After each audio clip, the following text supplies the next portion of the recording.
Chapter 1. Is it hot? Before Helene Vivian could recover from the joy of getting married, she was stopped in her tracks by the scene in front of her. The man she was about to marry was holding a young girl in his arms. That young girl was none other than her half-sister, Helene Jiao.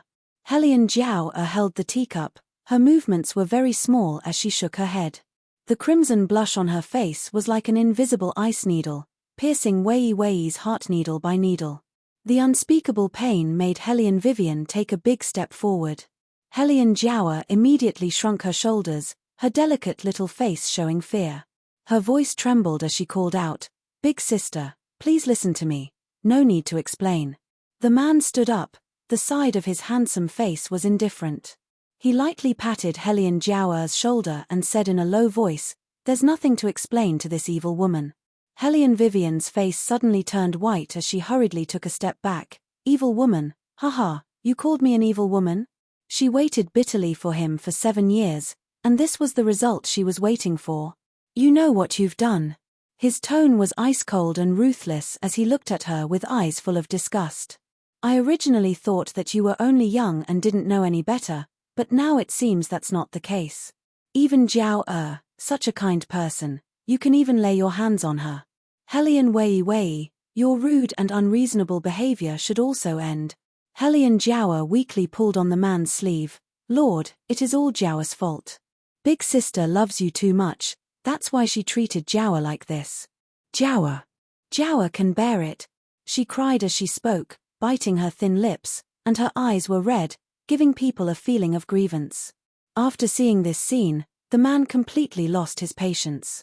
With a wave of his sleeve, he threw a piece of paper in Helene Vivian's face. There were only 2 big words written on the paper: divorce letter. Helene Vivian's hand suddenly trembled, her eyes seemed to be stung by something, burning uncomfortably. However, the man didn't even look at her. He held Helene Jiao and walked in the direction of the study, as if the person standing behind him was not a person, but an animal. "Haha, so young Master Murong is here to deliver the divorce letter. I was wondering why he specially came to the front hall." Helene Mai, who always took pleasure in bullying Helene Vivian, walked over and reached out her hand to Helene Vivian's hand to take the divorce letter, her face full of schadenfreude. At this time, Helene Jiao, who had sent the man away, had already returned. She looked at the words on the paper, turned around and threw the paper at Wei Wei's face. Her other hand grabbed Wei Wei's hair and pulled hard. "Aren't you usually very arrogant? Let's see if you can be arrogant again." Helene Jiao, who was behind her, changed from her previous bashfulness. She pressed Helene Vivian's head and fiercely slammed it against the table. "Now that you've been divorced by the heir, I want to see if you can still be so arrogant, slut. Sister Jiao, don't say so much to her. She's such a wishful-thinking slut who follows the heir around like a mangy dog. She should be properly taught a lesson. Let her know her place." "You're right," Helene Jiao sneered. She directly reached out her hand and pressed Helene Vivian into the water jar on the side. The water jar was full, and when it entered her nose, she felt a burst of discomfort. Helene Vivian struggled to get rid of their restraint, but she was not strong enough. Her whole body slipped and fell into the jar. Helene Jiao seemed to have not played enough. She grabbed Helene Vivian's hair and lifted her up, then continued to press her down. "You dare to fight with me? Why don't you take a look at yourself first? The heir has been sick of you for a long time, but you're still pestering him. You're really shameless." Helene Vivian felt a burst of pain where she was being held. It was burning as if her skin was peeling off. The ice-cold water choked into her mouth again and again. She coughed and struggled at the same time. She was in an extremely sorry state. Even her eyes were slowly losing their luster. Seeing this, Helene Jiao's eyes turned and a sinister plan floated in her mind. "Younger sister, let's throw this woman into the river. Just say that she saw the divorce letter and couldn't think straight and jumped into the river to commit suicide." The 2 people's voices became more and more distant. Then, there was a splash. A heavy object fell and the clear water filled her ears. Finally, she did not have to listen to those piercing sounds anymore. But she was unwilling. If someone could take back everything that belonged to her for her, she was willing to give up everything she had. Hellion Vivian's eyes could not focus as she looked at the dark sky. The tears overflowing from the corners of her eyes seemed to be knocking on a door that did not belong to this world. The pain spread throughout her body. The faint sound of crying pulled Hellion Vivian out of the darkness. She had just opened her eyes when she was stunned by the scene in front of her. There was a small bridge, flowing water, ancient pavilions, and winding corridors. There was a mama wearing an ancient costume kneeling beside her. When she saw that she had woken up, she immediately stopped crying and smiled, as if she was finally relieved. Hellion Vivian looked at her motionlessly. For a moment, her expression became even more absent-minded. When the mama saw her like this, the smile on her face disappeared and was replaced by nervousness and worry. "Young miss, what happened to you? Are you still feeling unwell?" Hellion Vivian did not speak and seemed to be quiet for a moment. In a flash, a cold light suddenly appeared in her eyes as she looked straight at that mama. "Young." The mama trembled under Hellion Vivian's gaze. Her originally nimble words also trembled. "Young miss, nothing can happen to you. What should we do? What should we do? This old servant will go to the study and beg the master right now. You are the only descendant of the Hellion family. Even if he is not a good person, he can't repay kindness with enmity to this extent." "Master? Repay kindness with enmity?" Hellion Vivian's eyes darkened. Was this person fooling her? Who had the guts to fool her, the mercenary queen? Simply courting death. Hellion Vivian moved. Just as she was about to stand up, suddenly, one image after another appeared in her mind. The amount of information was so large that it almost made her violently dizzy. Those were memories that belonged to another person. From the time when she was just learning to speak to the time when she was a 15-year-old little girl, black and white were reversed, incomparably chaotic. For Hellion Vivian, a completely unfamiliar world opened up. This was an ancient world that was completely different from the 21st century. This was a world that was truly ruled by the emperor. In this world, martial arts were respected. Whoever had the hardest fist had the right to speak. As the mercenary queen who aspired to the top of the world, Hellion Vivian simply did not dare to believe. She had only slept for a while and was actually inexplicably reborn into such an underage body. Chapter 2. What made Hellion Vivian not know whether to laugh or cry was that this was a dynasty without any historical records. War Dragon Empire, and the owner of her body was the eldest daughter of the Hellion family, one of the 4 great families of the War Dragon Empire, who had the same name as her. Originally, she had a very powerful identity and could walk sideways in the entire capital. However, after her biological father's grandfather passed away, he immediately married into the second branch. He had long forgotten the promise he made when he married into the Hellion family. He said that he would never disappoint her mother. Otherwise, he would be struck by lightning and die a horrible death. That second branch wept endlessly and told everyone that her mother's tolerance was small and couldn't tolerate her. However, that year, her mother's illness was so serious that she couldn't get out of bed. In the end, she died of depression. A generation of family property fell into the hands of an outsider. The original owner was young and couldn't distinguish between good and evil. Even more, she couldn't see through the deception in this big house. She felt that the second branch had never beaten or scolded her. It was for her own good. Little did she know that there was a most insidious method in this world. Killing by flattery. After the second branch took over the rear house, they took care of her and turned her into an arrogant and willful eldest daughter who didn't know anything. They let her cause trouble. In the end, when others saw her, their first reaction was disgust. They disliked her temperament and even more disliked her dark face. They said that she was a toad who wanted to eat swan meat. Now, she was afraid that even her marriage would fall on that half-sister of hers, because everyone thought that she, who was boorish and arrogant, bullied Hellion Jiao. It was really a good show of a scum father and a cheap daughter. If it weren't for her vicious stepmother and sister, she wouldn't have lost all her martial chi and become a love-struck trash that everyone disliked. Oh, love-struck. Trash. These 2 words had never belonged to her. I'm fine. Hellion Vivian pulled the mama who wanted to leave. Her voice was hoarse and hid an invisible pressure. After so many years of experience, she had long been trained to be able to quickly calm down and think about the situation no matter where she was. Although the Hellion clan was currently occupied by someone else, that scumbag of a father wouldn't kill her because he wanted to maintain his own face in front of others. Otherwise, everyone would know that a dignified court official was actually ungrateful to the extent of not even leaving the Hellion clan's sole bloodline behind. On the contrary, because he was a hypocrite, there were many things that he could not do too much. Hellion Vivian knew that she, who had no martial chi, was a disgrace to the entire Hellion clan. That was why all those people had switched sides and stood on Hellion Jiao's side. She didn't even have the right to attend the clan meeting, which was open to everyone.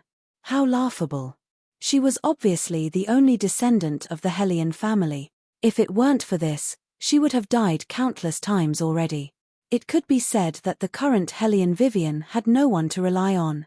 It seemed that she was in a very bad situation. Hellion Vivian curved her thin lips and narrowed her eyes as she analyzed her current situation.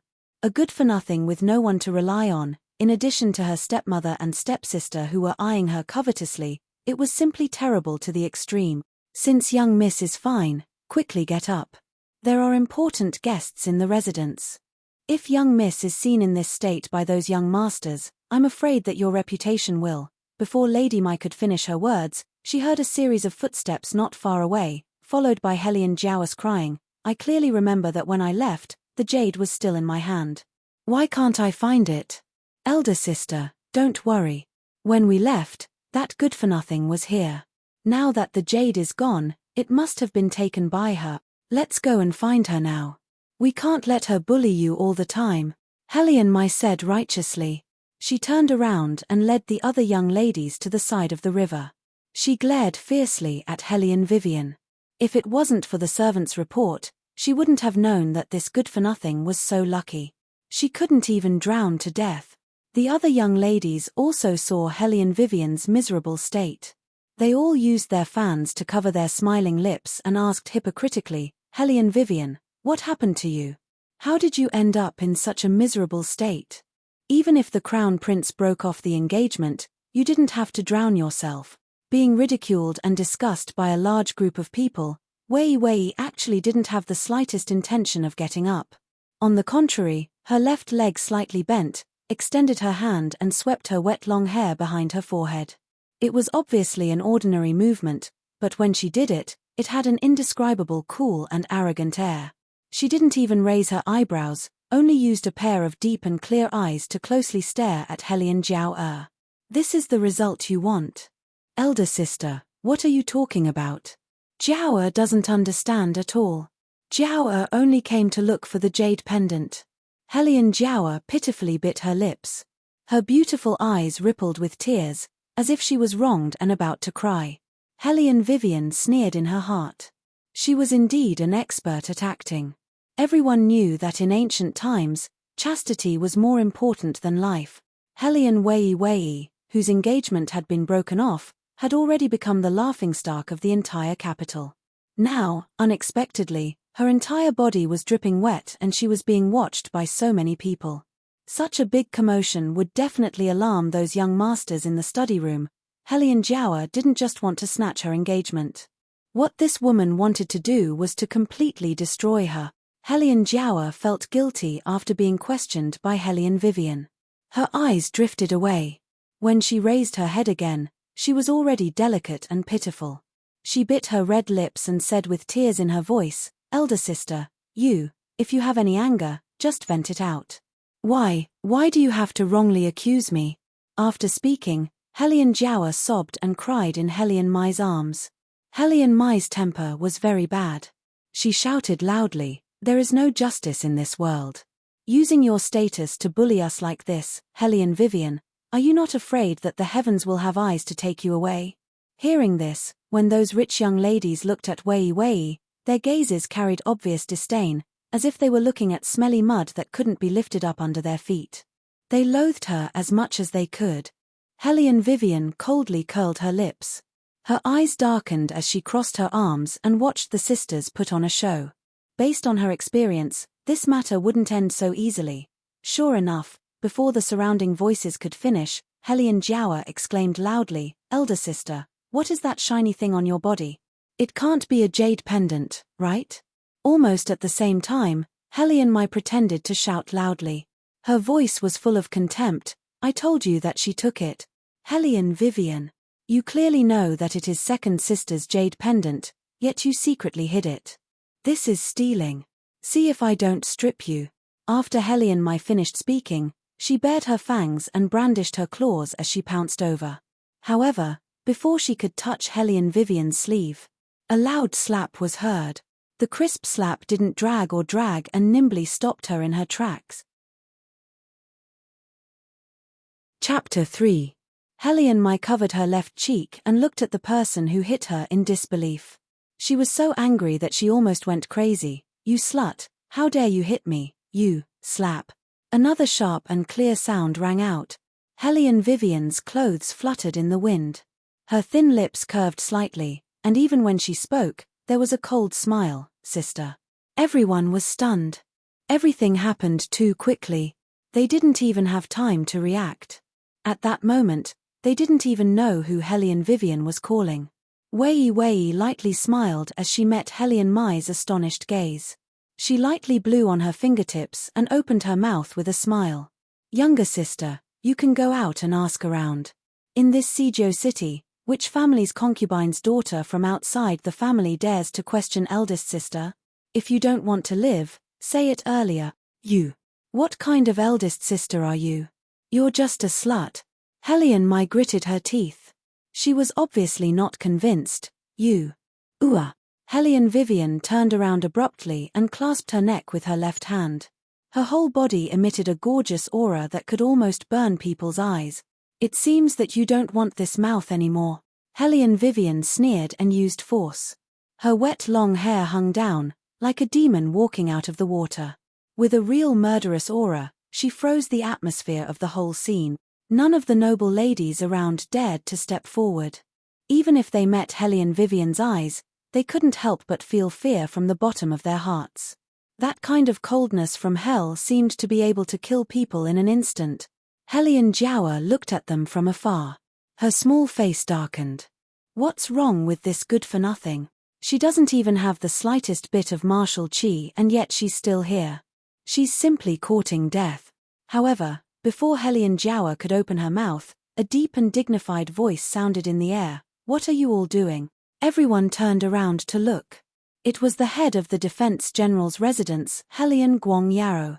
He didn't come alone. Behind him were a few young masters from aristocratic families. Murong Xiaofeng, who had just divorced Helian Vivian, was also among them. He was wearing a dark blue fur robe, his facial features were fair, and his face was handsome. Especially that pair of phoenix eyes, they were like ancient inkstones, deep and serene, making people unable to shift their gaze away. Helian Vivian swept her gaze over the womenfolk present, only to see that each and every one of their faces were flushed red, their gazes infatuated. Their eyes that were looking at Murong Changfeng also paused for a moment. No wonder the previous her was dead set on him. Even if this man didn't do anything, he still had the capital to make people go crazy for him. However, after Murong Changfeng's pair of eyes saw Helian Vivian, it was obvious that layers upon layers of unconcealable disdain gushed out. On the contrary, the person sitting in the darkest corner by the river slowly put down the teacup in his hand.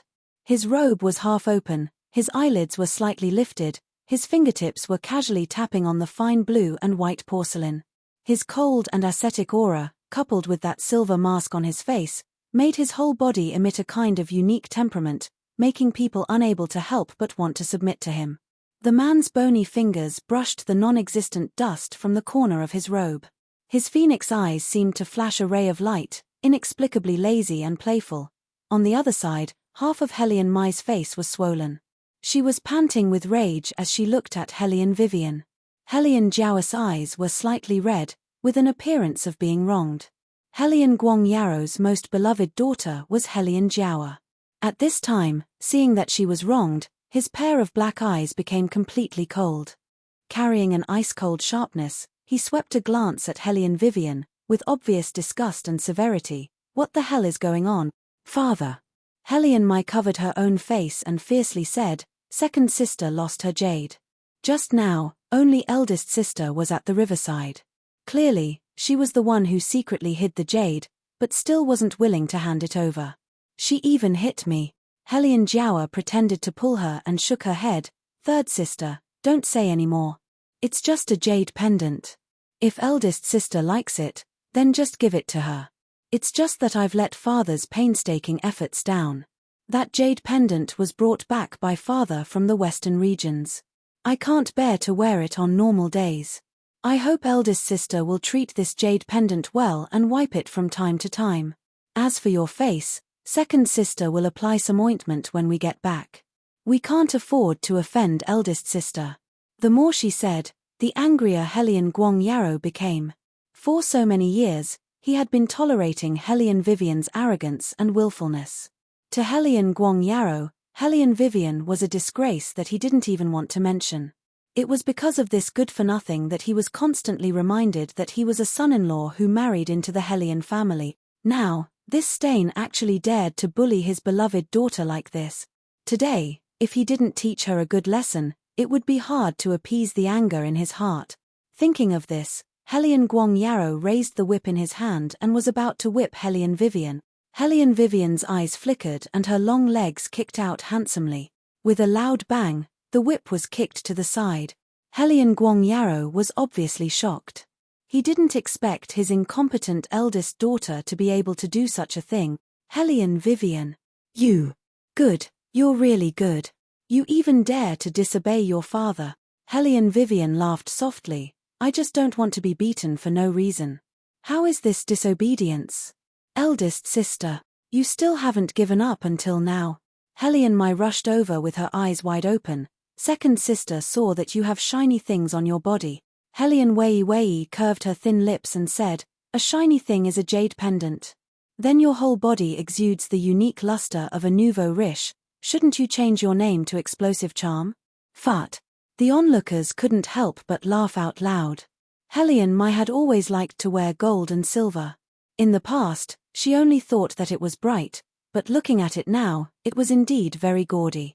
Eldest sister, you shouldn't bully third sister anymore. Helian Jiao's long, shapely eyebrows slightly creased, her face as beautiful as a flower carried an expression of pity.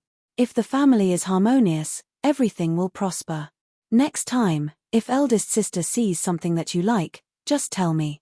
There's no need to make father angry. Hearing this, Helian Guangyaro's hand tightened on the whip, as if he was very angry. Enough. Helian Vivian, if you don't admit your mistake, then get out of here. The general's residence doesn't want a thief. Ah, get out. Helian Vivian's mouth curved up, her voice was cold. If I didn't mention it, wouldn't everyone forget? I, Helian Vivian, am the true successor of the Helian family, and you are just a son-in-law who married into the family. Chapter 4. You. Helian Guangyaro's entire body trembled. He no longer cared about the presence of the nobles and raised his hand to slap Helian Vivian. Slap. Helian Guangyaro's hand landed on Helian Vivian's face. This slap was very heavy. Helian Vivian clearly could have avoided it, but she didn't turn her head. She took the slap with a pair of cold eyes, so this is General Helian's way of repaying a debt of gratitude.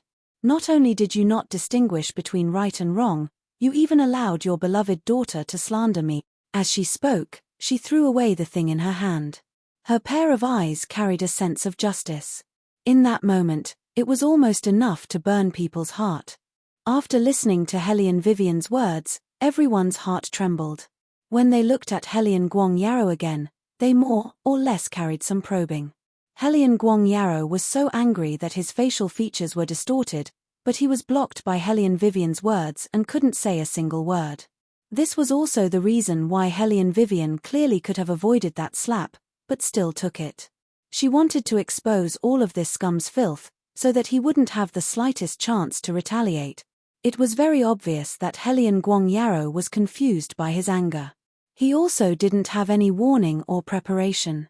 Therefore, Helian Guangyaro didn't react for a moment. But that didn't mean that Helian Jiaoa wouldn't retaliate. She half closed her eyes. After a while, she opened her mouth.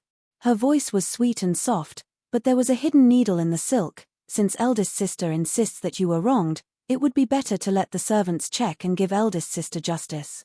Hearing this, everyone nodded incessantly. Second Miss Hellion was really kind. At this kind of time, she didn't forget to give people a way out. However, Hellion Wei saw through the viciousness in her eyes with a single glance. What a nice way to put it. Give her justice. She was simply using different ways to humiliate her. Now that her whole body was drenched and she was touched by a few big men, how was she going to live in the future? It seems that younger sister wants to push me into the fire pit. Hellion Jiawa lowered her head. Jiawa wants eldest sister to be innocent.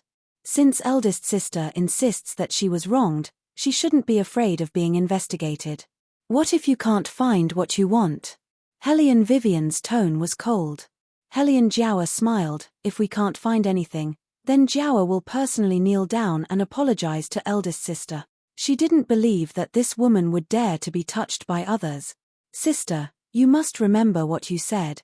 Hellion Vivian curled her lips into a smile like a queen walking out from the flames of war. There's no need to search. I'll search for it myself. With that, she untied the belt of her outer robe with a swish. Then, with a shake of her hand, her robe instantly turned inside out. Left, and right, everything was open and spacious. There wasn't anything sparkling, and there wasn't even a good jade pendant. Everyone instantly sucked in a deep breath, because no one would have thought that Hellion Wei would be so daring to actually tear off her robe in front of so many people. Did she not plan to marry again? However, these people would never understand that Hellion Vivian had never cared about her reputation.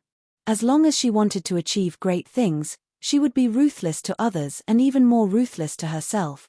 This kind of ruthlessness really shocked Hellion Jiawa to the ground. How could this be? She had obviously hidden the jade pendant on Hellion Wei's body in order to have a backup plan. But where was the jade pendant? In an instant, Hellion Jiawa's face lost all color.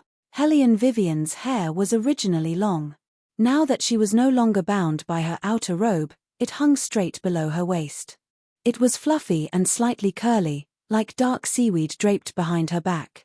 She looked like a black-eyed mermaid stranded on the shore. She curled her lips into a smile and coldly said, "Younger sister, shouldn't you kneel down to me now?" In an instant, the courtyard was terrifyingly quiet. Everyone couldn't help but raise their heads and look at Wei. They saw that although her body was frail, she was lofty and unyielding. Her filthy clothes and her arrogant and apathetic face formed a strong contrast. From inside out, she exuded a cold and threatening aura, making people not dare to underestimate her. Hellion Jiawa was like a willow branch in the cold wind. Her body trembled, but she didn't stop. What should I do? She was going to live in the palace in the future. Now that she was kneeling here, even if she was going to be famous in the future, she wouldn't be able to erase this stain. But if she didn't kneel down, her reputation would be ruined in front of everyone's eyes. Did she really have to kneel down to this bitch? As if she saw through Hellion Jiawa's dilemma, Hellion Vivian's eyes revealed a faint ridicule. She looked at Hellion Jiawa, little by little, about to kneel down. Just at this time, a pair of hands suddenly stretched out and stopped her. Not outside doesn't mean that there isn't inside. The matter hasn't been investigated clearly. How can you talk about kneeling and apologizing? Murong Changfeng's righteous words reached the clouds. That angular face under the setting sun looked particularly handsome. Hellion Jiawa immediately cast a grateful look at him. Lord, everyone knew that if Murong Changfeng didn't say this, Hellion Jiawa could only kneel down. But now that Murong Changfeng said it, those suspicions fell on Hellion Vivian again. Facing one face after another, Hellion Vivian didn't shrink back. Instead, she straightened her back even more. Her long sleeves floated in the air, shining brightly for tens of thousands of li. Before the age of 7, this body was doted on by everyone. At that time, her grandfather was still alive. Her martial chi was superior, and she was one of the top martial arts geniuses in the capital. After the age of 7, her grandfather passed away. Her mother was critically ill. Hellion Guangyaro brought her stepmother into the family. In one night, she lost not only her inner strength, but also the aura of a rich young lady. In a short time, Hellion Vivian became a waste that everyone despised. They despised her for being rude and unreasonable, saying that she bullied a concubine's daughter and insulted her concubine. She didn't care because she knew that she still had him. However, Hellion Vivian didn't expect that the 7-year-old innate talent test would destroy this man's gentleness as well. In her opinion, this Murong Changfeng wasn't worth any sentimental attachment. Young Master Murong is right. Not outside doesn't mean that there isn't inside. Originally, this matter would have ended here, but Hellion Mai and the others were more shameless than expected. From the beginning, they had already made up their minds to kill Hellion Vivian today. Since they had already framed her, they would frame her to the end. However, Hellion Vivian only had this one piece of inner clothing left. If she took it off, she was afraid that, however, before everyone's eyes could gather on Hellion Vivian's inner clothing, a pure white outer garment with dark golden clouds embroidered on it welcomed the gentle breeze and floated over. It was graceful and elegant to the extreme. It was draped over Hellion Vivian's slender and thin body, becoming an unexpectedly gorgeous battle robe. After seeing that cloak, Hellion Guangyaro's expression changed abruptly. Even those young ladies from aristocratic families couldn't sit still. They started to look left and right in panic. Their eyes carried shyness, but also a hard-to-detect joy. They couldn't control their small faces from turning slightly red. Faintly, Hellion Vivian heard Aunt Mai whisper beside her, "It's the third prince. The Ghost Palace is here." Chapter 5. Ghost Palace. Hellion Vivian raised her eyebrows slightly. This person was not unfamiliar in her memory. He was the most special existence in the Dragon War Empire. As early as 10 years ago, he broke through the 10th level of martial qi and became the #1 martial arts genius in the world. The illustrious third prince of the current dynasty should have had a boundless future. The world was within his reach, but because of a fire in his palace, he lost all of his martial qi. That day happened to be the Ghost Festival in the 7th month of the lunar calendar. From then on, the name Ghost Palace was spread. He would not easily step out of his palace. His movements were mysterious and he was as lazy as a demon. People longed to be able to get close to him because those who had been guided by him would always break through martial qi in a short period of time in advance. However, in the depths of their hearts, they were afraid of this person and did not dare to approach him. Thud. Thud. The sound of unhurried footsteps gradually approached in a steady and regular manner. Hellion Vivian could clearly see Hellion Mai at the side trembling fiercely. When she looked up again, a slender man appeared at the end of the riverbank. His face wore a silver mask and his temperament was like jade. Even if he did not say a word, from his body, one could feel a nobility that was superior to others. The style of the clothes on his body was complicated and exquisite. It seemed that every part of it had reached the peak of elegance. The wide sleeves hung down in layers and layers, creating a cool breeze as he walked. When he approached, he slowly stopped his footsteps. The distinct color of the red cloth and the white of his neck formed a strong contrast. Immediately, the pair of phoenix eyes under the mask were cold and glaring, as if they wanted to suppress all of the glamour.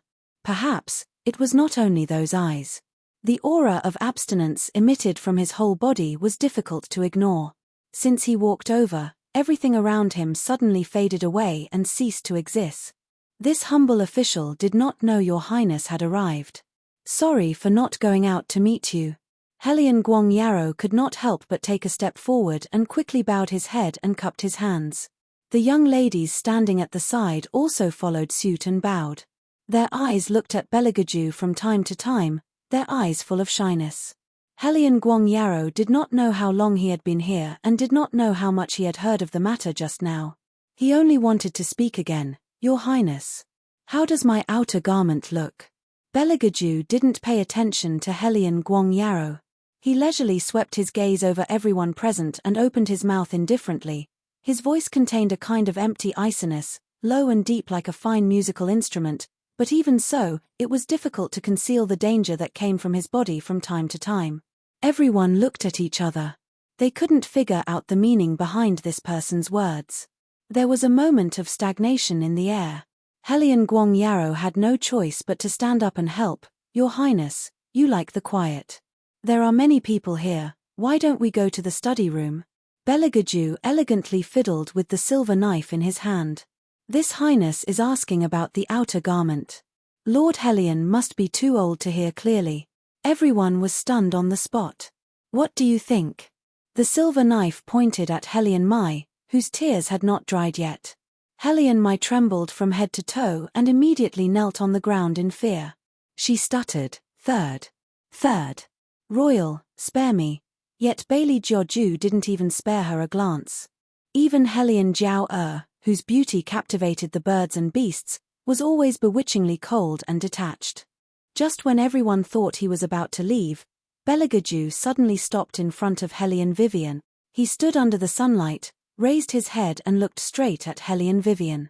His dark pupils were wild and arrogant, directly reflecting in Helion Vivian's eyes. What do you think? Miss? Lady Mai pulled Helion Vivian's sleeve worriedly, afraid that she would be impulsive and offend this man who was not to be trifled with. Helion Vivian didn't care at all, the corners of her mouth slightly raised with a smile. Not bad, it's quite warm when I wear it. Is that so? Beligaju asked her casually. Without any warning, he pinched Helion Vivian's chin and looked at her dark little face. His voice carried a dangerous evilness. You're not bad either. Everyone was in an uproar, especially Helion Jiao who was standing at the side. She clenched her hands tightly, her eyes filled with sinister jealousy. Helion Vivian raised her eyebrows. To be honest, this man in front of her, no matter whether it was his actions or his posture, he exuded an elegance that women were infatuated with. However, the only problem was, the target of his bewitchment was her. Helion Vivian didn't take a step back, nor did she have the slightest bit of fear. She only smiled lightly, her clear eyes looking straight at Beligaju. She looked at him from top to bottom, as if she was looking at a product. Then, she imitated the man's actions and pinched his chin in an even more seductive manner. She lazily replied, You look like you're still lacking a little. Damn it, this silver mask was hard and cold in her hand. It wasn't fun at all. This man still wore it all day. If he wasn't too ugly, then he was a clean freak. Helion Vivian cursed in her heart, but there wasn't the slightest change in her delicate face. She had the aura of a hedonist that couldn't be blown away. Lady Mai had just regained her senses from Beligaju's unexpected actions when she heard her young miss' unique provocation. She couldn't help but feel annoyed. What time was it now? Young miss was still joking. Did she know who the man standing in front of her was? Beligaju looked at Helion Vivian, his long and narrow eyes slowly narrowed. At that moment, the mist from the lake seemed to have spread into his eyes.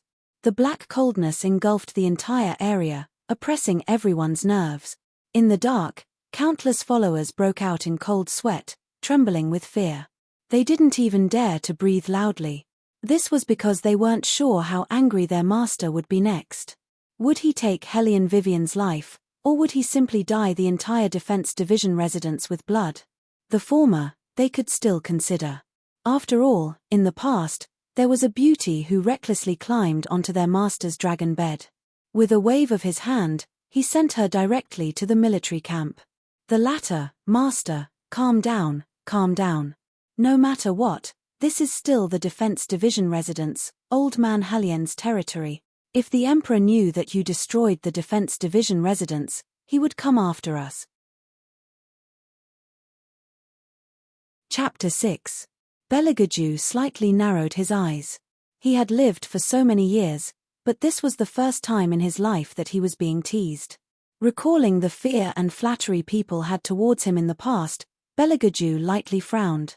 When there was a comparison, there would be a distinction between superiority and inferiority.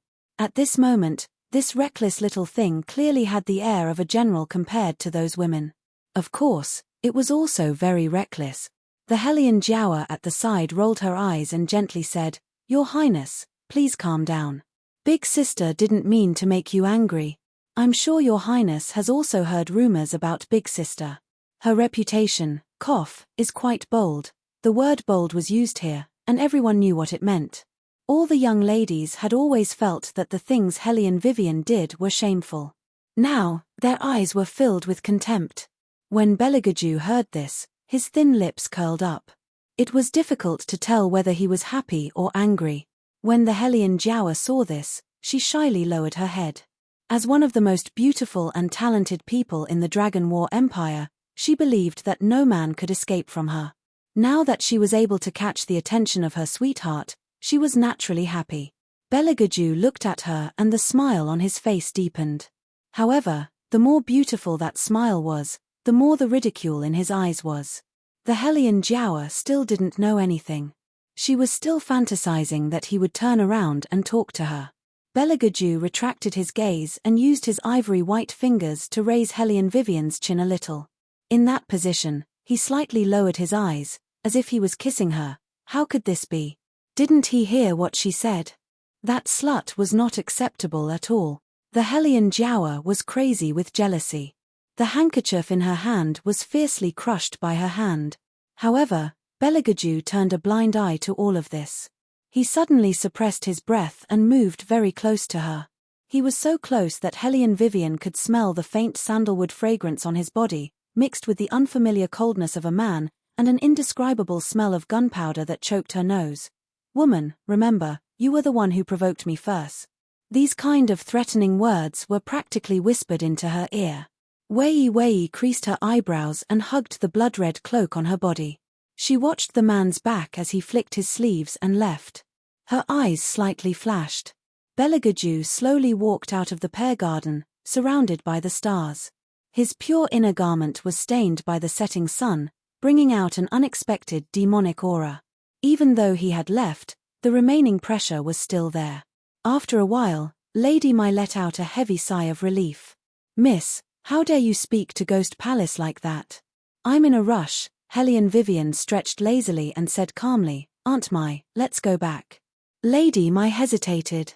"But the wound on Mrs. Forehead, don't worry, I won't suffer this injury for nothing." Hellion Vivian coldly blew away her bangs. Right now, she had just arrived on this continent and hadn't completely tied it up yet. Wait until later, she will definitely make the people who slandered her pay with blood. After respectfully sending off Belagaju, Hellion Guangyaro turned his head and saw his eldest daughter leaving. He faintly felt a bit uncertain in his heart. Was this the bearing that his good-for-nothing daughter should have? However, Hellion Guangyaro, who had never put Hellion Vivian in his eyes, didn't think too much about it. Instead, he first observed Murong Changfeng's expression. Murong Changfeng was obviously somewhat absent-minded. He looked at the direction that Hellion Vivian left in, not knowing what he was thinking. "Master, what kind of trick is this Miss Hellion playing?" Sai Shi, who was standing beside Murong Changfeng, couldn't help but open his mouth. His tone was full of disbelief, and even his eyes were wide open. In the past, whenever that debauchee saw Master, she would always rush forward. How come this time she didn't even look at Master and left? "What do you think?" Murong Changfeng retracted his gaze from Hellion Vivian. His tone was neither light nor light. Sai Shi coldly humphed. She previously pestered Master so tightly, now she's doing the opposite. She's clearly loosening the reins only to grasp them better. Hearing what was said, Murong Changfeng no longer spoke. His handsome face carried a deep sense of disgust.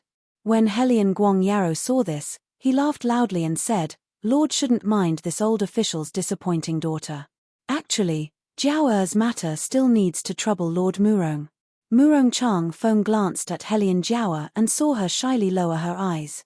The corners of his mouth hooked up into a smile. "General Hellion, rest assured. Jiawa is now a member of White Academy. Relying on her martial chi cultivation, as long as she can win in White Academy's annual martial arts competition, at that time I will naturally introduce her to Master and see whether or not she has the opportunity to become an armament master." Armament, Hellion Jiawa's breath tightened, her small face shining. Martial cultivation was the dream of every martial artist. Possessing a suitable martial cultivation would increase one's battle prowess by 100-fold. However, the number of martial cultivators who were able to create armaments was very few. This was because armaments were not like those ordinary weapons. Only when one's cultivation had reached a certain level and also possessed the talent to dismantle weapons could one become a martial cultivator. If she could have a master to guide her. Hellion Jiawa raised her eyes. During last year's martial chi test, Lord Murong was also present. Among the martial artists of Jiawa's age, there are very few who can compete with me. Jiawa will definitely win. Hellion Guang Yarrow nodded and stroked his beard. He was immensely proud of having the champion in his arms. On the other side, after Hellion Vivian returned to her residence, she did not immediately return to her room. Instead, she looked at the courtyard not far away and narrowed her eyes. Ever since her mother passed away, this place seemed to have been abandoned. It was obviously the best direction, warm in the winter and cool in the summer, and planted with red flowers. How many years had it been, yet it was firmly locked up by heavy iron locks. It was time to let it see the light of day again. Hellion Vivian pulled out the white jade key from around her neck and opened the lock with a click. But in exchange, Aunt Mai looked at her in astonishment. "Miss, didn't you say that you would have nightmares when this courtyard was opened? It won't happen in the future." Hellion Vivian's calm eyes flashed with light. She calmly sized up the entire study room. The furnishings inside had been changed. The sandalwood rocking chair that her grandfather liked when he was alive was also sold by Madame Su. The current Hellion residence was no longer people and no longer objects. Hellion Vivian stood alone in the ancient and empty study room. Her fingers slowly slid across the bookshelf, her eyes cold. This place must have been searched by someone. The furnishings in the room were very messy, but it wasn't that obvious. The orderly appearance made it seem as if it had been disrupted and then restored. If it wasn't Wei Wei, but anyone else, it was very likely that they wouldn't be able to detect it. Because this kind of subtle detail could only be seen through by someone with rich experience, Hellion Vivian's fingers stopped on a very old book. She did not know which era this book was handwritten, but there were many words that she could not understand. As soon as Hellion Wei Wei opened it, the wooden window started to shake violently, as if something was about to break through the ground outside the door. Chapter 7. Hellion Vivian abruptly turned her head around and saw that the dense sunlight in front of her was reflecting multicolored rays of light. Because the rays of light were too sharp, it made it impossible for her to see clearly what was standing there. Just when she focused her gaze, she saw a waterfall-like silvery light. In contrast, that person was wearing a black ancient robe that carried a dense demonic aura. His exposed chest was clearly defined and filled with coldness. And at this moment, that person raised his head to accept the baptism of the twilight. He looked up to the sky and let out a long breath.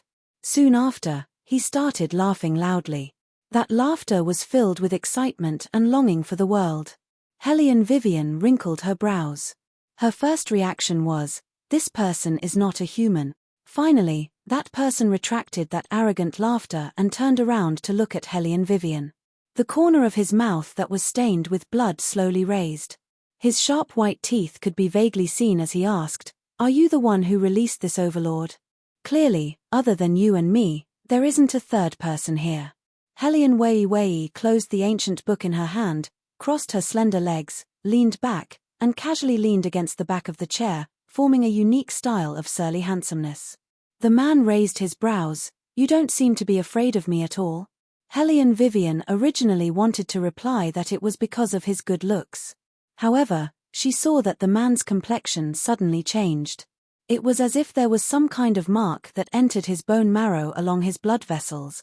The man painfully narrowed his eyes and roared in a low voice, "Damn it, woman, what did you do to this overlord?"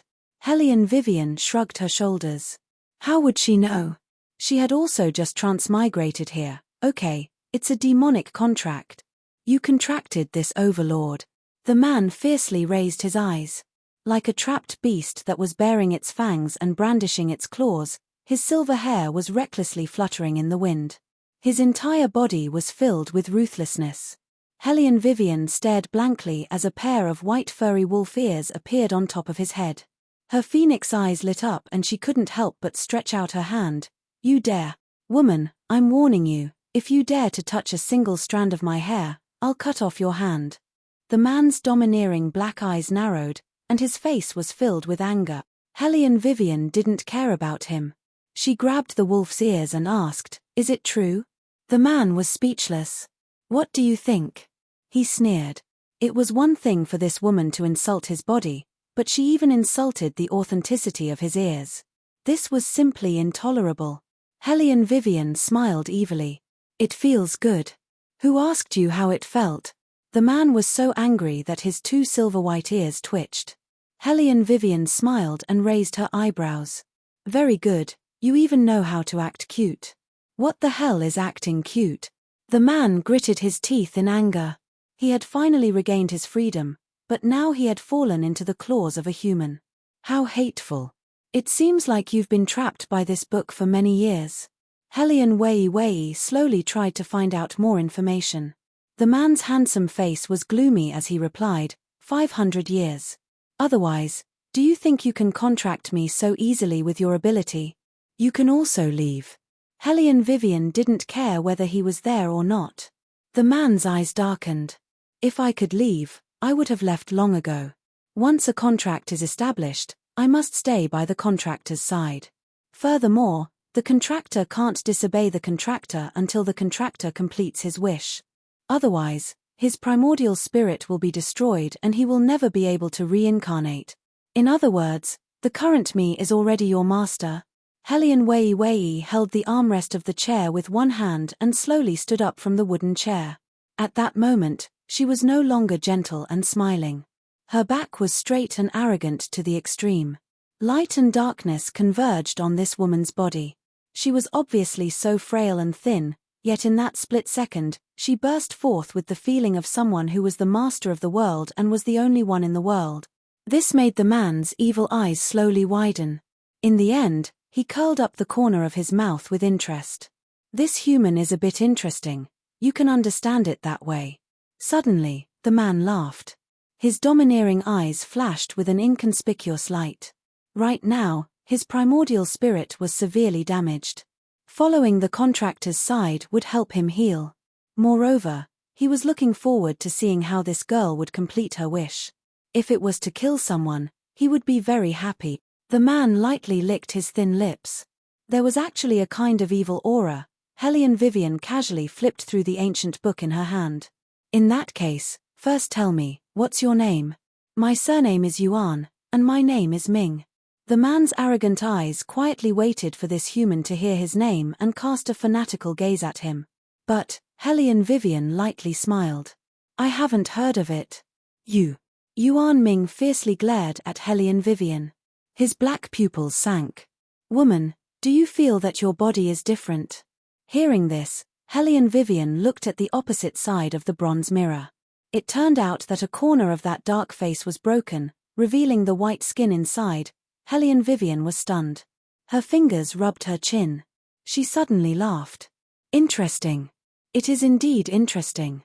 Yuan Ming half curved his thin lips. Just now when we came out, I checked your meridians. According to reason, you should be a martial arts genius, but your 6 meridians are blocked, and your martial chi is blocked. Woman, there are some people who don't want to see you do well. Hearing this news, Hellion Vivian was surprisingly calm. There are many people who don't want to see me do well. They are just some ants who like to jump around. As for my meridians, do you have a way to cultivate them? Not only can I help you cultivate your meridians, I can also give you an extra treasure. Now, I will remove all the poison in your body. You will regain the strength to cultivate. Following Yuan Ming's arrogant voice that sounded beside Hellion Vivian's ears, Hellion Vivian suddenly felt an overwhelming pain in her 4 limbs. She didn't even have time to ask more before she fell into darkness. When she opened her eyes again, the sky outside was already bright. If it wasn't for the thin layer of sweat on her forehead, Hellion Vivian would have thought that everything was a dream. However, Hellion Vivian knew that it wasn't a dream. The ancient book flipped to a fixed position, and lines of blood words appeared. The contract is established. Life and death will not change. Hellion Vivian smiled and kept the ancient book in her arms. Damn woman, hugging him so tightly. She must have fallen in love with him. Yuan Ming thought awkwardly. He coldly snorted twice and hid in the ancient book, falling into a deep sleep. Hellion Vivian slept in the desolate courtyard for a night. Lady Mai was naturally worried, but what made her even more anxious was that she received a letter from the White Academy. Hellion Vivian, female, 16 years old, low-level martial chi, poor physical aptitude, barely passing in theory. Due to absence for many years, I hereby warn you that if you don't complete the admission procedures in time, the White Academy will completely revoke your admission qualifications in 10 days. Hellion Vivian looked at the inexplicable letter in front of her. Why was it that she could understand every word when it was taken apart, but when it was put together, it made her feel so dizzy? Go to school? Ha ha ha ha. Wasn't this in the ancient times? Didn't they say that they would fight in the palace and climb up the tree? She, the queen of mercenaries, had to carry a small bag to school? What was she going to do? Blow up the school? Chapter 8. Young Miss. Lady Mai looked at her young miss's uncertain expression and let out a long sigh. This old servant knows that you don't want to enter this academy. That year when White Academy was accepting students, you were the first to pass the test. However, ever since that test, it has been 8 years. Every time you step into that place, you are bound to be mocked. But miss, this time you can't delay anymore. If you delay, you won't be able to go anymore. Hellion Vivian said lightly, Lady Mai, don't worry. I know what to do. In her memory, White Academy was the place she was most afraid of going to. Not only because of ridicule, but also because when she was 7 years old, she became famous there and shocked the whole capital. She was worried that without martial chi, she wouldn't be able to keep the pride she brought to her mother. That was why she didn't want to go to school again. Hellion Vivian narrowed her eyes. Wait, what was that? Things to note for new students: the tuition fee is 10,000 taels, a total of 3 years. Pay in one go on the first day of school? And there's a fee. 10,000 taels, she didn't even have 1,000 taels. Hellion Vivian's fingers tapped on the wooden table lazily. This was what she often did when she was thinking. That person from Madame Sue was smart in this aspect. She never shorted her food and clothing, and even ordered the servants to deliver the best quality silk. However, she also absolutely wouldn't give Wei even a little bit of money. In the eyes of outsiders, her stepmother was generous to her, but it was just a facade. Hellion Vivian understood that if she couldn't enter White Academy on time, everything would be in vain. Because only there, she could reclaim the glory that belonged to her. Lady Mai also saw the 10,000 taels. After hesitating for a long time, she stood up. Miss, you don't have to worry about the tuition fee. I will go to the main courtyard to find master now. No need. Hellion Vivian put down the letter casually. Lady Mai, remember, he is he, I am me. Don't go to that scum every time something happens. I, Hellion Vivian, don't need it.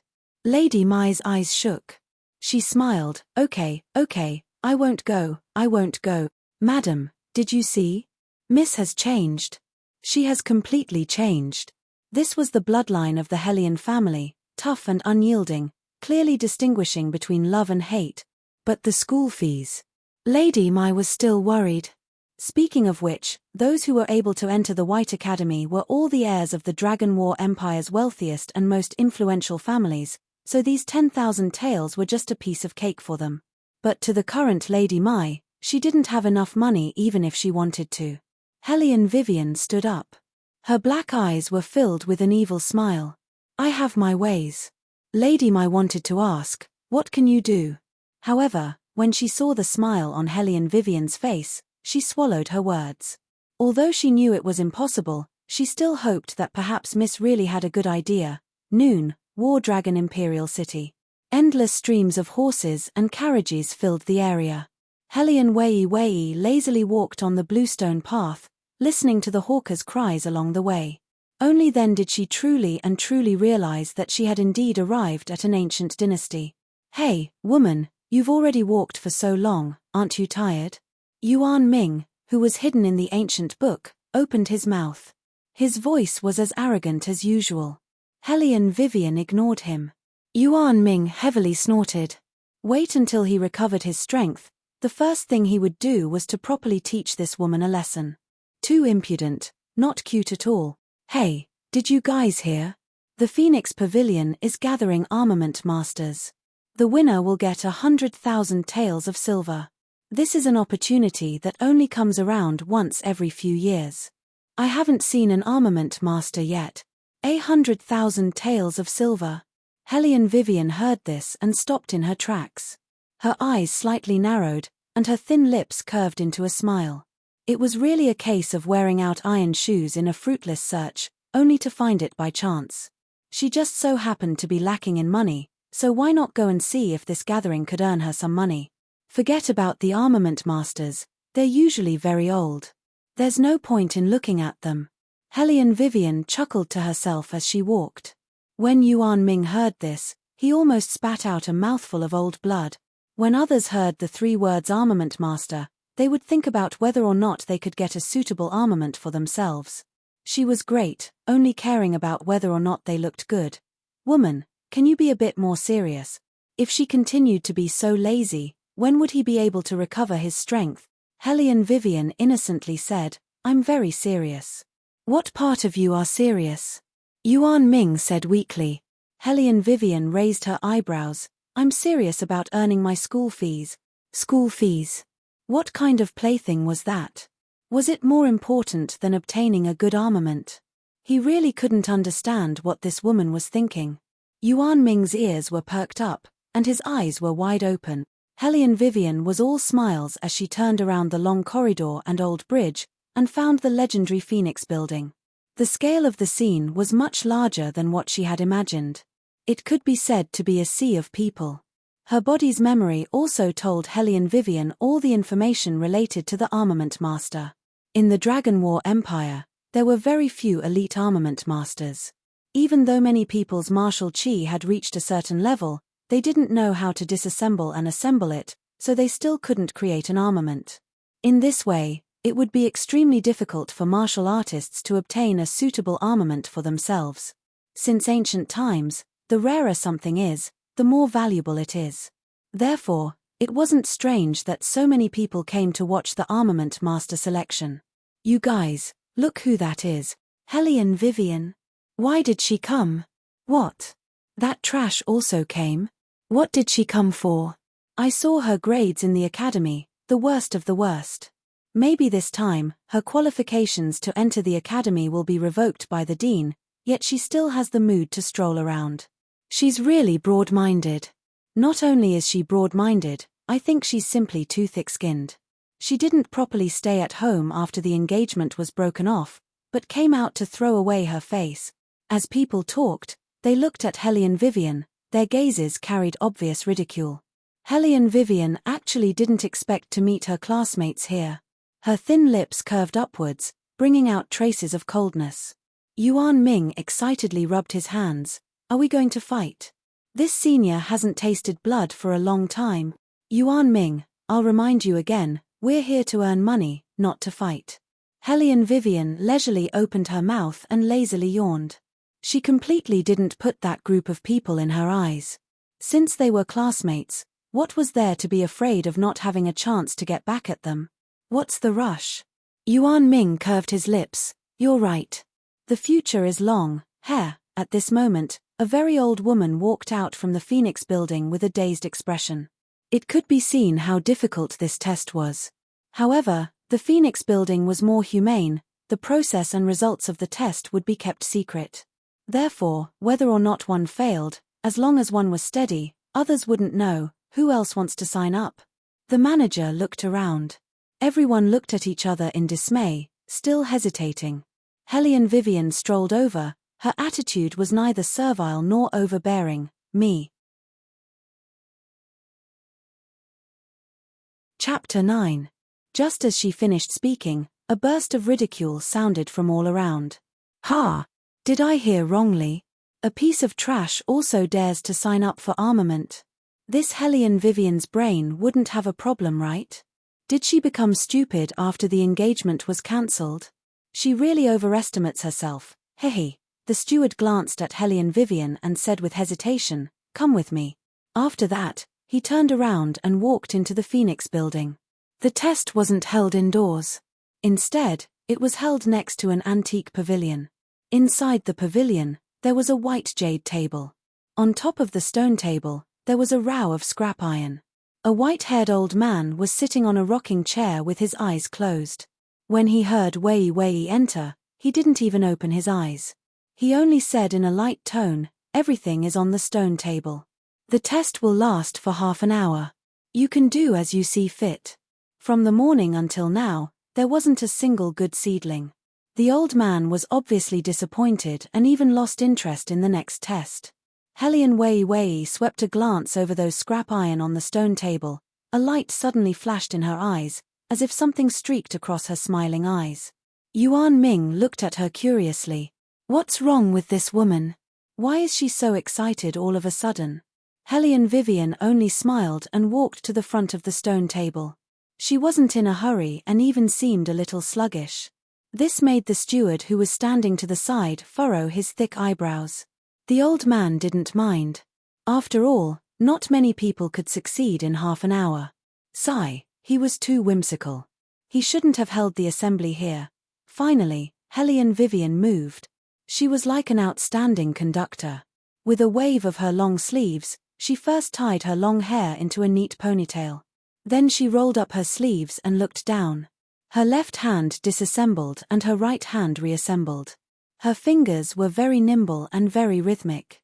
Those scrap iron in her hands seemed to have been played with. Catcher. After one section was completed, she unhurriedly picked up the second piece of scrap iron. The old man's expression didn't change, but what surprised the steward was that he actually opened his eyes and looked over seriously. Hellion Vivian crossed her hands and casually cracked her knuckles.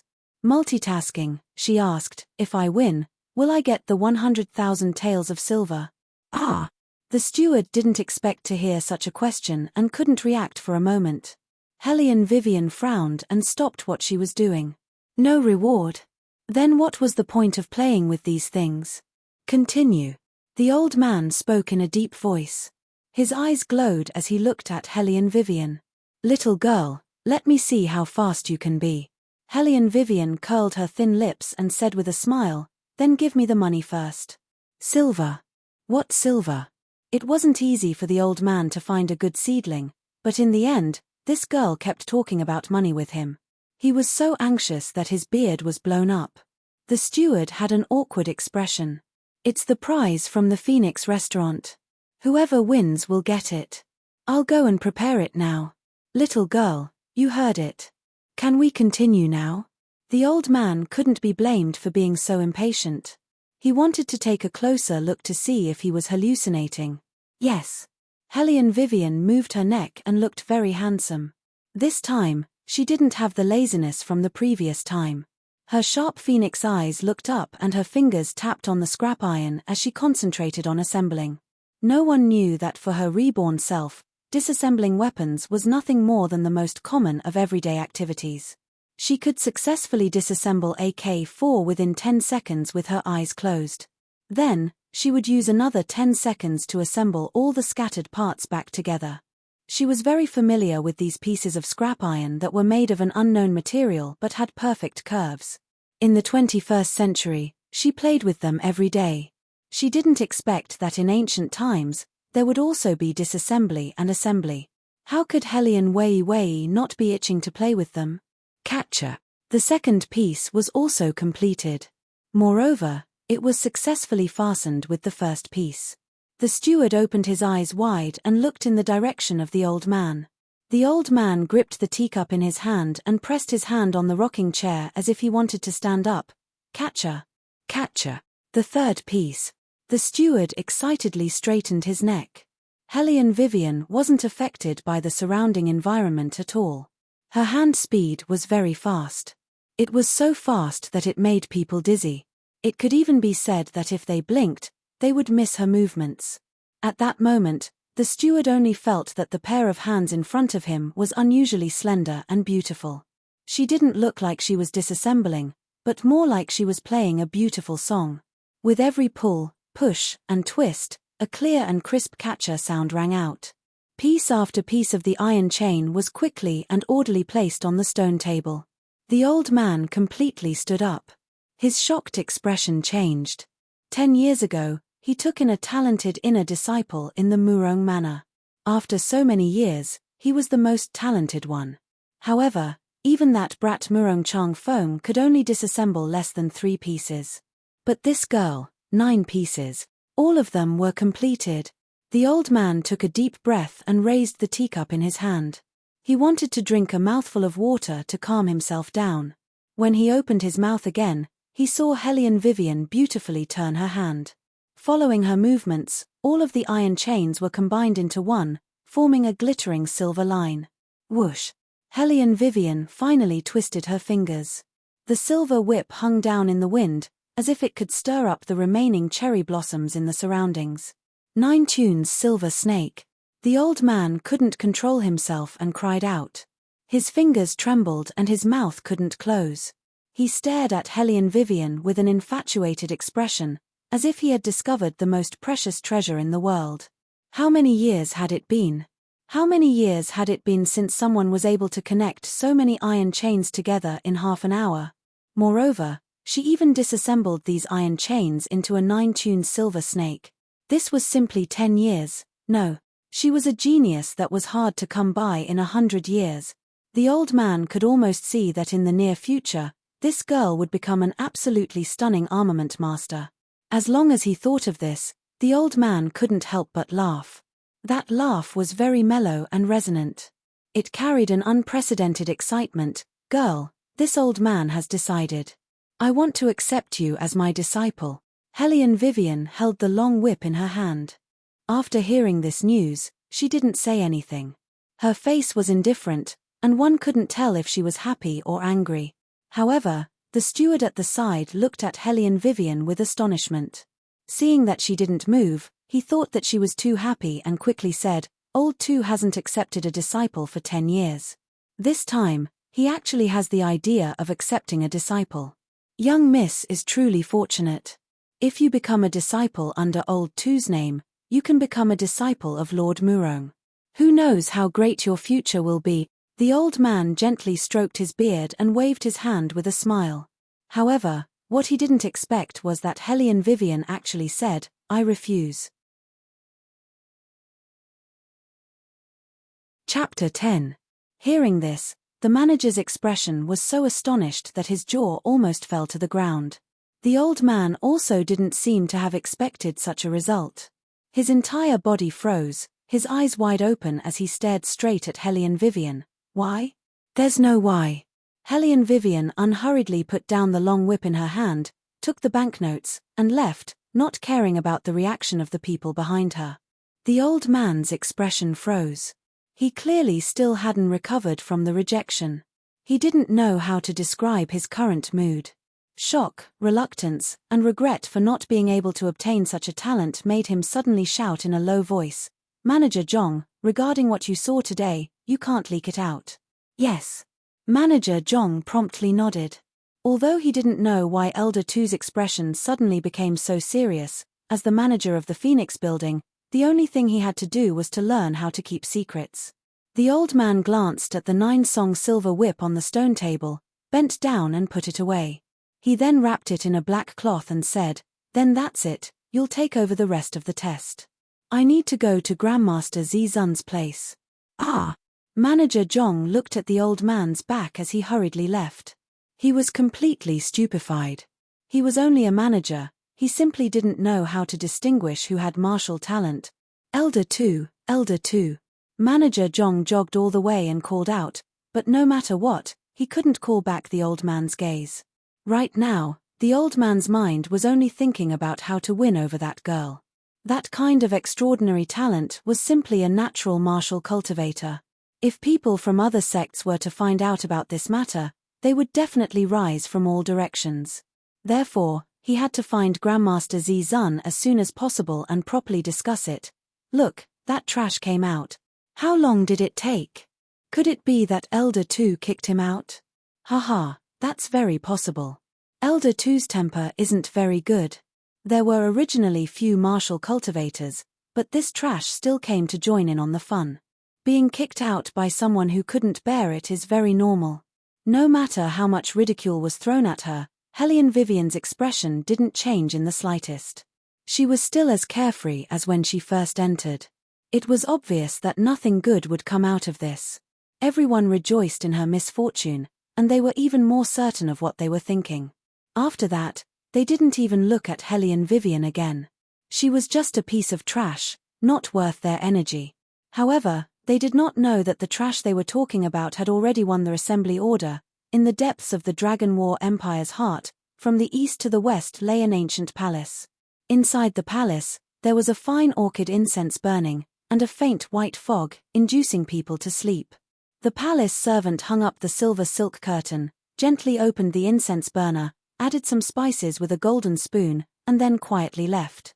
Belagaju was lying on his side in a soft red sandalwood chair with his elbow supporting the back of his head. Along with his posture, his pitch-black long hair draped over his shoulders, hitting the ancient scroll in his left hand. On both sides, delicate and pretty palace maids were crouching by his side, holding fine incense burners. It was just that those palace maids were wearing too thin, and one could faintly see the red undergarments inside. Belagaju sneered, and with a bang, he kicked over the incense burner. "Get out!" That deep voice was extremely cold, resounding in the empty palace hall, bringing along a bone-piercing chill. Those two palace maids glanced at each other, trembling as they staggered to Belagaju's side. With one hand, they tugged at the corner of his robe. "Your Highness, where did this servant do wrong? This servant can change." The woman raised her head, her small face was the size of a palm, her pair of watery eyes were sparkling with tears, and her eyelashes were long, like a fan, drooping down. No matter how decent a man was, they couldn't resist this kind of temptation. But Belagaju wasn't just any other man. Just as one of the palace maids was about to take advantage of the situation and soften into his embrace, a silver light flashed. That palace maid's forehead tilted, and frightening wisps of blood overflowed from the corner of her mouth. "Get rid of them." Belagaju's voice indifferently gave the order. In less than a quarter of an hour, there wasn't a single extra palace maid left in the palace hall. Shadow, who carried out the order, stood behind Belagaju with a cold ice blade in his hand, his eyes numb as he watched this scene. Bailey Jiu sneered and unhurriedly untied his sleeves. He threw the robe away and said, "Burn it." "Yes." Shadow respectfully bowed his head. From the beginning, he already expected this kind of result. His master's outer robe was often not touched by anyone. It seemed that apart from that young lady from the Hellion family, there was still no one who could get close to his master. However, if that young lady didn't have the guts to provoke his master, perhaps his master would have already killed her. The reason why he kept her alive now was completely because of his master's unique interests. Shadow looked at his master's sinister smile, and his hair stood on end. He threw the expensive outer robe into the stove, and began to mourn for a certain woman. He hoped that in the future, she wouldn't die too miserably. The fire in the stove was burning brightly when a sound came from outside. "Stinking brat, don't pretend you're not here. This old man knows that you're inside. If you have the ability, then come out for this old man. This old man will accept you as his disciple right now." Shadow heard the commotion outside, and his face had a paralyzed expression of "no way, they're here again." He hurriedly ordered people to prepare clothes for his master to wear first. Belagaju wasn't in a hurry. He took the outer robe, his fingers turned the sleeves, and buttoned them one by one, not the slightest bit affected by the outside world. "Stinking brat." An old man rushed in from outside, his body draped in a flashy white fur robe. He was still panting. This old man knew that you would definitely be here. Belagaju didn't pay attention to him, so much so that he didn't even lift his eyelids. However, his eyes were cold, and the old man couldn't help but swallow his saliva. He steadied his breathing, and changed to a sincere and earnest tone. "Yesterday, this teacher divined for you. The divination showed that in less than 3 days, you will meet your lives. Hey, don't pull me. If you pull me again, I'll get angry. Grandmaster." Shadow lowered his voice and gave a meaningful look to the nation's most valued armament master. It wasn't for anything else, but he was afraid that his master would be unhappy and beat someone to death. The old man shook him off, pointed inside the hall, and howled, "Stinking brat, what this old man said is true. When the Red Luan Star moves, there will be a great disaster. If you still want to maintain your freedom, immediately acknowledge me as your master. This old man can still help you solve that divination. Go." In the hall, a gloomy and dark voice reverberated, as if there were countless sharp and thin ice knives that could cut his throat at any time. It made people tremble with fear. The old man's raised voice immediately withered, and his neck shrank back. Fine, even if you don't want to acknowledge this old man as your master, you should still come back to the White Academy to cultivate. If you don't come to class, this old man will clear your grade. After he finished speaking, he ran away. In the dark, the eunuchs standing to the side were already covered in cold sweat. They trembled in fear and dropped their hands, not even raising their heads. Seeing the old man leave, Belagaju didn't stop him. He only supported himself with one hand and stood up from the wooden couch. His pure black fur cloak slowly fluttered, and his pair of long and narrow phoenix eyes seemed to have found a trace of joy in this boring life, becoming deeper and deeper, more and more evil. The red Luan star moves?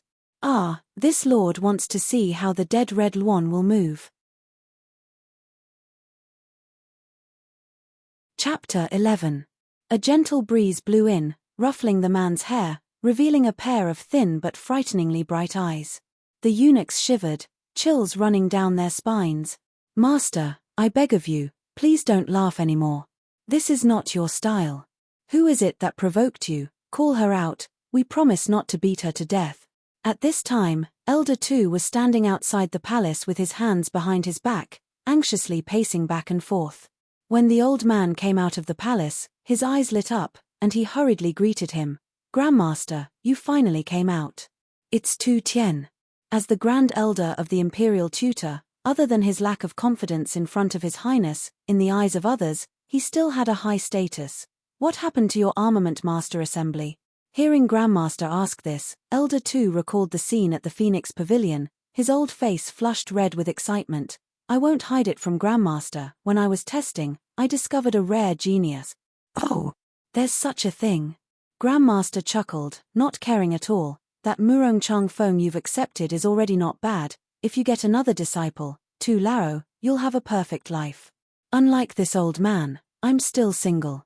Tu Tien waved his hand. Grandmaster, don't make fun of me. In this Dragon War Empire, who doesn't know how high your standards are? If you lower your standards a bit, who knows how many people would step on your doorstep and break it? Grandmaster smiled, but in his heart, he didn't deny it. He was just being polite. Murong Chang Feng's level of martial artist, in his eyes, was just SOSO. Only, who said that if I lower my standards, the doorstep would be broken? He stepped on other people's doorstep every day, but he didn't see any sign of that stinking brat relaxing his standard. Gnashing his teeth, saying too much would make him cry. No, wrong. That's not what I wanted to say. Tu Lao suddenly remembered his purpose for coming here. He stretched out his hand and pulled the black cloth off the whip. His voice trembled as he said, that girl used less than an hour to dismantle this thing. Compared to her, this old man's new disciple is like heaven and earth. Jizun only saw a flash of silver light in front of his eyes. When he saw the armament clearly, he suddenly stretched out his hand and stared at Tu Lao. The person you were talking about, where is she now? Where? I don't know either. Tu Lao, who had never seen Jizun show such an expression before, fiercely swallowed his saliva and said, when I arrived, she had already taken the silver and left. Such words did not dampen Jizun's enthusiasm. Then what's her name? Where did you learn from? When Tu Tien heard this, he instantly gritted his teeth and fiercely slapped his own forehead. I was so anxious that I actually forgot to ask for that girl's name. Really, Ari? Jizun stared blankly, shaking his head with a bitter smile. Tu Lao, how could you be so muddle-headed at such a crucial time? Even without his old friend's reminder, Tu Lao's heart was filled with regret. While pounding his palm with his fist, he circled around the imperial palace. Jizun lowered his eyes, as if he was talking to Tu Lao, but also as if he was talking to himself. Nine-tuned silver snake, other than that stinking brat, it's hard to find another person in this world who has such a clever mind. This old man really wants to see that girl and accept her as a disciple. What? Tu Lao suddenly raised his head and stared at his good friend with round eyes. Who was Jizun? He was the revered imperial teacher of the Dragon War Empire. The armaments made by his hands were more precious than real gold and silver. It was a treasure that every martial artist longed for. However, he had always been unrestrained, and his whereabouts were casual. Even the emperor couldn't do anything to him. How many people wanted to worship him as a teacher? From the commoners to the martial families, who didn't come with valuable gifts? Yet he didn't even see them once. Just 5 years ago, he had said, in this lifetime, he will only accept one disciple, Beligaju. However, after that, the royal family lost their martial chi. Although they had a posture, it was only for decoration. Naturally, they didn't have the fate to become Ji Zun's disciple. Now, he actually said that he wanted to accept another disciple. Who knew if this news would spread out? Would it alarm the entire capital? Bang! Hellion Vivian took a deep breath, feeling the heat flowing from her meridians, spreading from her dantian to her 4 limbs.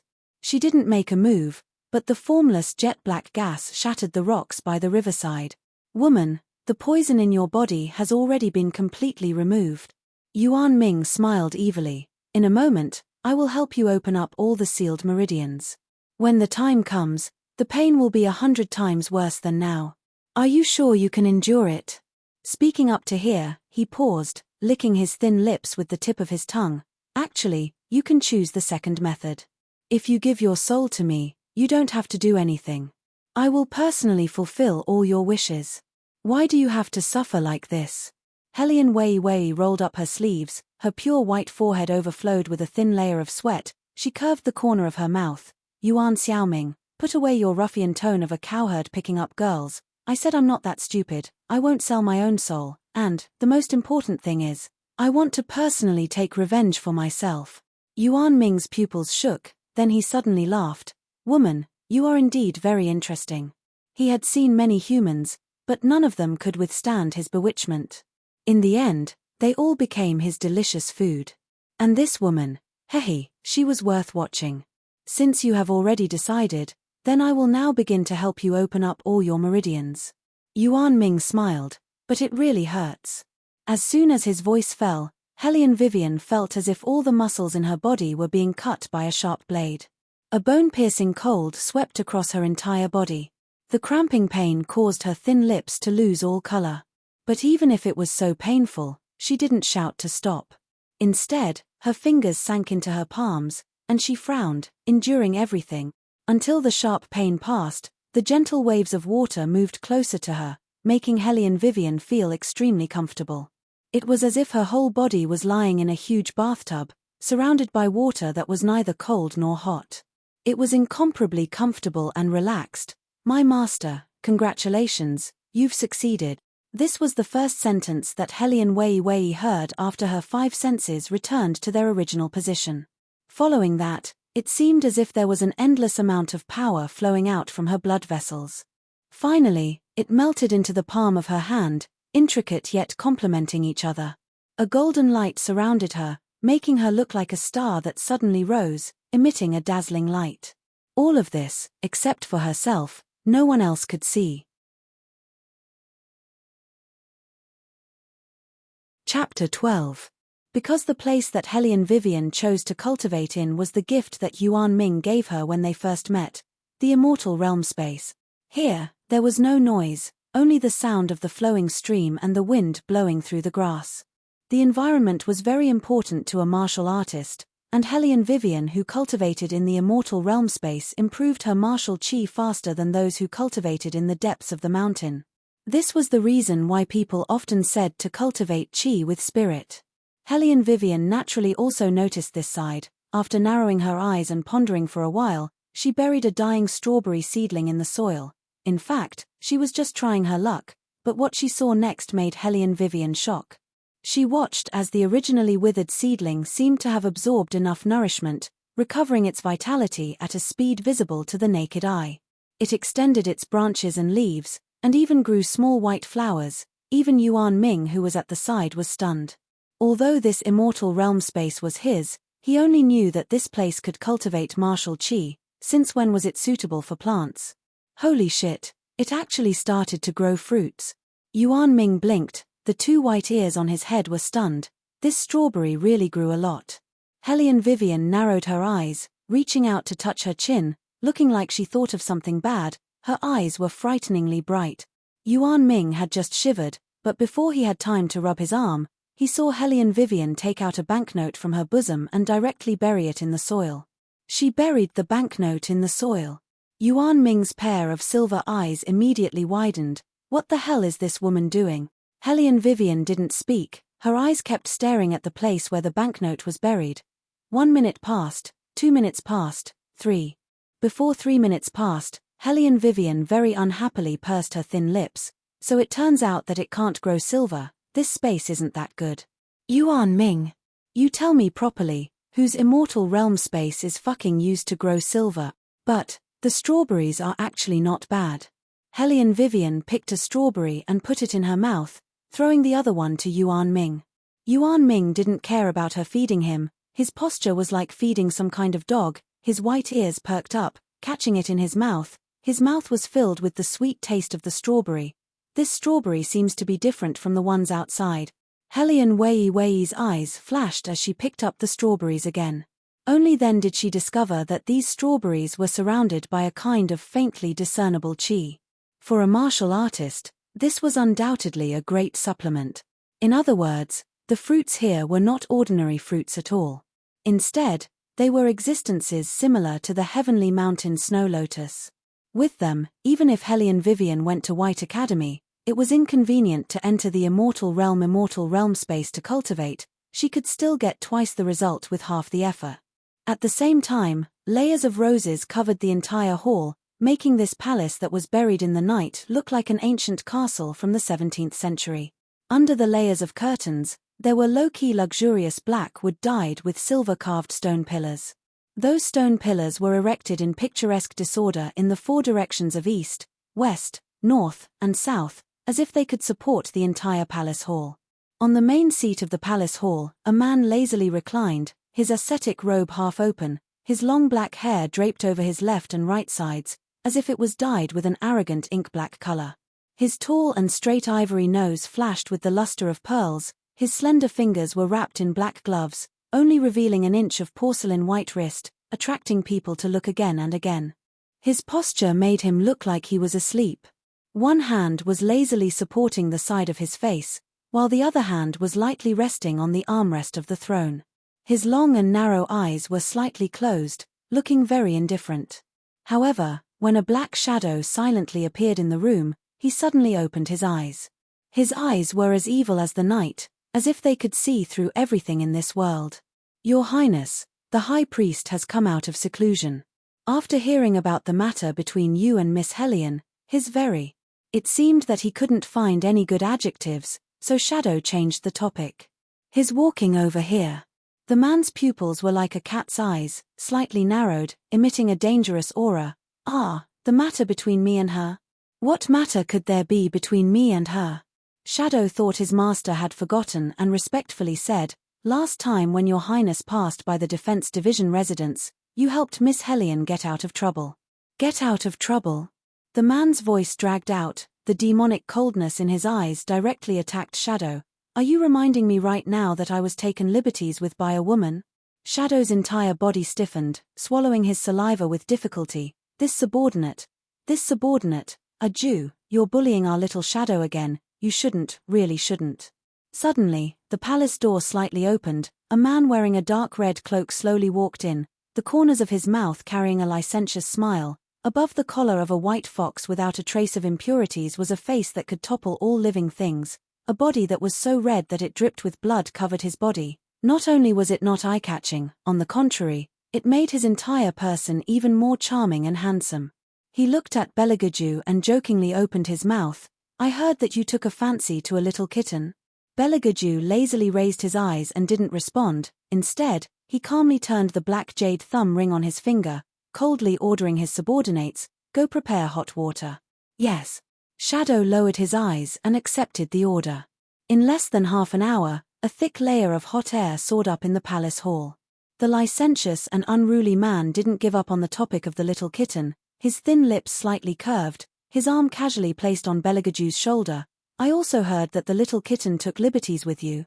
Hearing this, Shadow heavily sucked in a breath, not for anything else, but for this man's recklessness. Belagaju coldly smiled and waved his hand away. taking a handkerchief to wipe the place that was touched by the man just now, the corners of his mouth hooked up into a cold arc. Nangong Lai, you don't want your hand anymore? Hey, don't be impulsive. As the high priest, I need to be concerned about the love life of my country's princes.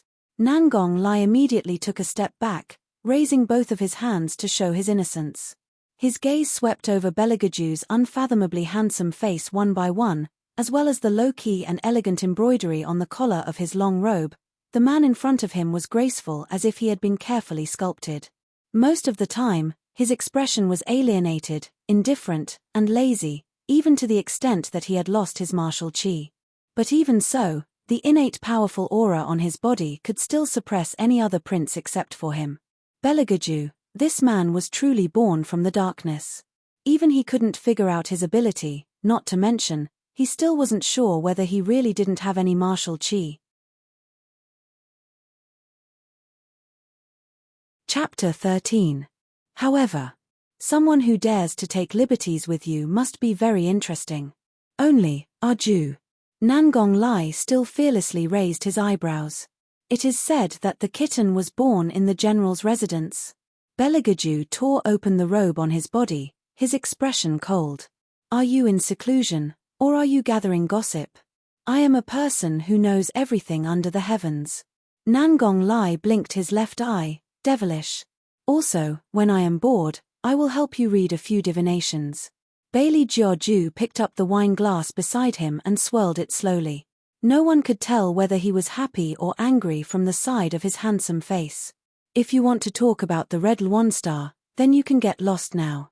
He, I knew that old man Jizun would definitely tell you one step ahead of me, but he definitely didn't tell you. Nangong Lai suddenly lowered his voice. The tone of his voice was evil. That Red Luan of yours is very likely to be that little kitten that flirted with you. Belegaju's hand that was undoing his robe paused. He turned around and slowly walked to the side of the expensive lotus wooden barrel. He expressionlessly glanced at him, his voice cold and carried a warning. You better not do unnecessary things. Nangong Lai gracefully straightened his body and threw himself into the chaise lounge at the side. He somewhat sleepily yawned and lazily said, Arju, you can't be being kind and want to let her go, right? Let her go? What are you talking about? Belegaju put his two excessively slender legs on the sandalwood desk in an unruly manner. He reached out and threw his robe to the side. A lock of black hair disobediently fell in front of his eyes. Suddenly, he laughed. His laughter was impudent, revealing a demonic chill that made people tremble. When catching prey, the most important thing is to enjoy the process. If the prey is too easy to get, then there is no meaning, haha. His last two laughs made all the hairs on Nangong Lai's body stand up. This isn't necessary, right? If he is unhappy, he can just kill someone and be done with it. He still wants to slowly torture people. It seems that Arju already planned to use a heavy hand on that kitten. Miss of the Hellion family, you have to hold on. Achoo. Achoo. Ah, choo. Hellion Wei's slender fingers rubbed the tip of her nose. She didn't know who was thinking about her, but she sneezed 3 times in a row. Although it was impossible for her to become a genius that everyone envied in a single night, at least she had regained her martial chi. She was no longer the useless trash that she used to be. Hellion Vivian breathed in the fresh air unique to ancient times. Just as she was about to pick a bunch of strawberries from the space to fill her stomach, she heard a harsh sneer coming from the side. Second sister, I heard that a certain person shamelessly went to participate in an armament assembly, and in the end, was chased out by Elder 2 with a dejected face. That scene was truly marvelous. It was Hellion Mai. As she cut the flowers with scissors, she glanced in Hellion Vivian's direction. Her eyes were filled with disdain. Third sister, Hellion Jiawa lightly reprimanded. Her jade hand pressed down on Hellion Mai. This kind of words, you must not say it in front of others. Be careful that someone bites back at you and says that you bullied her. Hellion Mai's eyes widened. She dares. A trash still wants to show off. Second sister, you don't know, but White Academy has already sent a letter. I think, in less than 3 days, a certain person will be completely expelled from White Academy. She really thinks that because she has the Hellion family's blood flowing in her, she's invincible. Pay. She's just a pile of mud that can't be supported. Unlike second sister, you're the one who's truly talented and emotional. How could that be? Don't talk nonsense. Hellion Jiao's mouth was modest, but her eyes were filled with uncontrollable pride. Hellion Vivian was still thinking about how this Hellion Jiao could be so pretentious today, when she saw that in a pavilion not far away, there seemed to be a few Chinese men sipping tea. Ah, so it turned out that there were outsiders. How am I talking nonsense? Hellion Mai's delicate voice called out. Then, she looked at Hellion Vivian with a look of disdain. In my opinion, I'm afraid that a certain person hasn't collected enough money for the hospital fees. She's so poor that she's shabby. Hellion Jiao pretended to be puzzled. Mother has never shorted eldest sister's food and clothes. How could she not have money to pay the hospital fees? It's all used on those colorful clothes of hers. Hellion Mai disdainfully snorted coldly. From beginning to end, Hellion Vivian didn't say a word. She only lazily tossed strawberries with one hand, the corner of her mouth smiling devilishly and coldly. This made the two people who were acting somewhat puzzledly wrinkle their eyebrows. What's the matter with this cheap woman? In the past, she would have already made a scene and made a fool of herself. Why is she so quiet today? Hey, Hellion Vivian, can't you hear us talking to you? Hellion Mai couldn't help but get angry. Hellion Vivian raised her hand and carelessly blew on her fingers. She slowly said, "Third sister, who taught you to talk to me like this? Eldest sister is like a mother. This is such a simple truth, don't you know? Or is it that other than teaching you how to steal other people's husbands, concubine mother didn't teach you anything else? You." Hellion Mai violently broke the flower in her hand. "You cheap woman, do you want to die? How dare you talk to me like this?" Hellion Vivian raised her eyes, a cold light flashing in them. "Cheap woman?" "Third sister." When Hellion Jiao saw the situation, she quickly pulled Hellion Mai away and whispered to her. "Control your temper, there are still people watching." Hellion Mai took a deep breath and fiercely glared at Hellion Vivian. "You wait for me, see if I don't play you to death." Hellion Vivian lazily yawned. She didn't put Hellion Mai's threat in her eyes at all. On the other hand, Hellion Mai was very angry. She threw away the broken flower in her hand and wanted to reach out and beat someone, but before she could raise her arm, she was scared silly by the scene in front of her. Where did these bees come from? Hellion Mai pulled the servant girl aside. "Get rid of them." The servant girl was also scared to death. There were so many bees, densely packed, buzzing and flapping their wings, surrounding Hellion Mai in the center. "It's the flower. The young miss just cut the flower. Who asked you this?" "Ah, my face. Damn the bees." Listening to Hellion Mai's scream, Hellion Jiao also panicked. But she didn't panic to save people, she panicked to hide. There were so many bees, if she was targeted, it would be terrible. In an instant, the entire imperial garden of the Defense Division's manor sank into a clamor. Only Hellion Wei was calm and unhurried. The surroundings were quiet, not a single bee could be seen. Yuan Xiaoming, play slowly, too fast, no fun. When Hellion Vivian said this sentence, the corner of her mouth was full of evil charm. Chapter 14. Yuan Ming was extremely excited. "Woman, this method of yours is really ruthless, but I like it, ha ha ha ha. It's good that you like it." Hellion Vivian's tone was indifferent as she withdrew her gaze, turned around and slowly walked towards her own residence.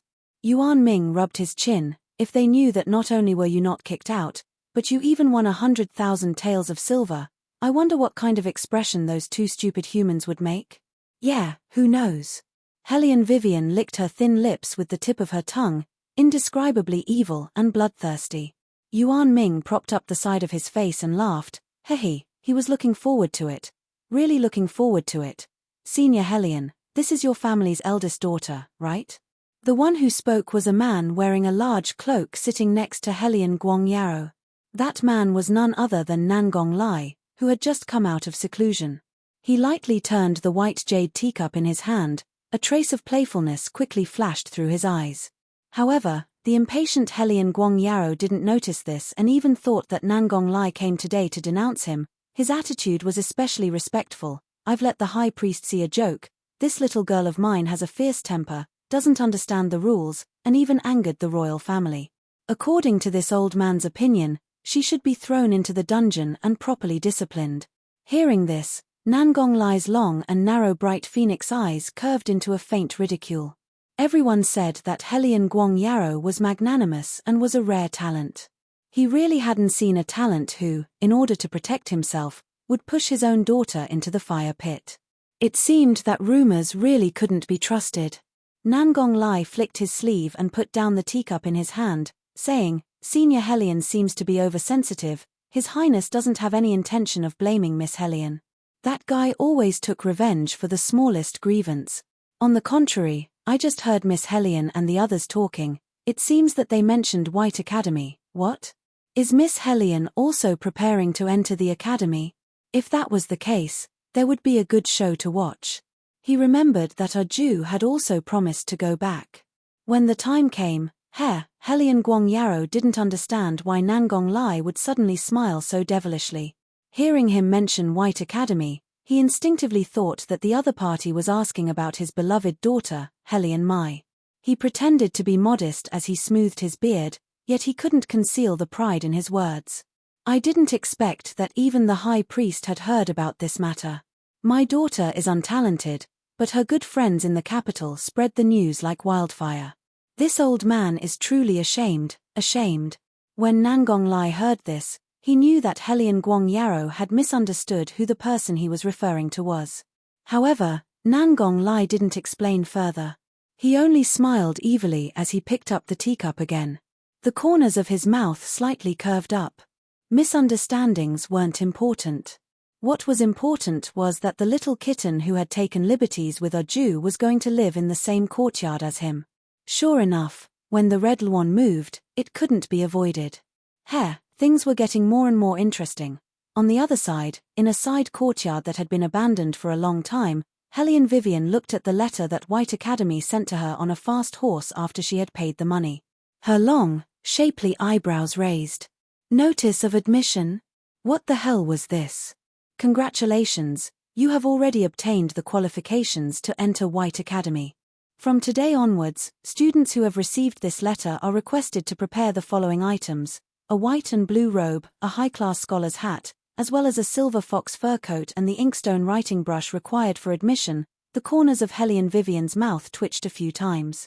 What kind of admission notice was this? It was basically instructing them to bring their own school uniform and stationery.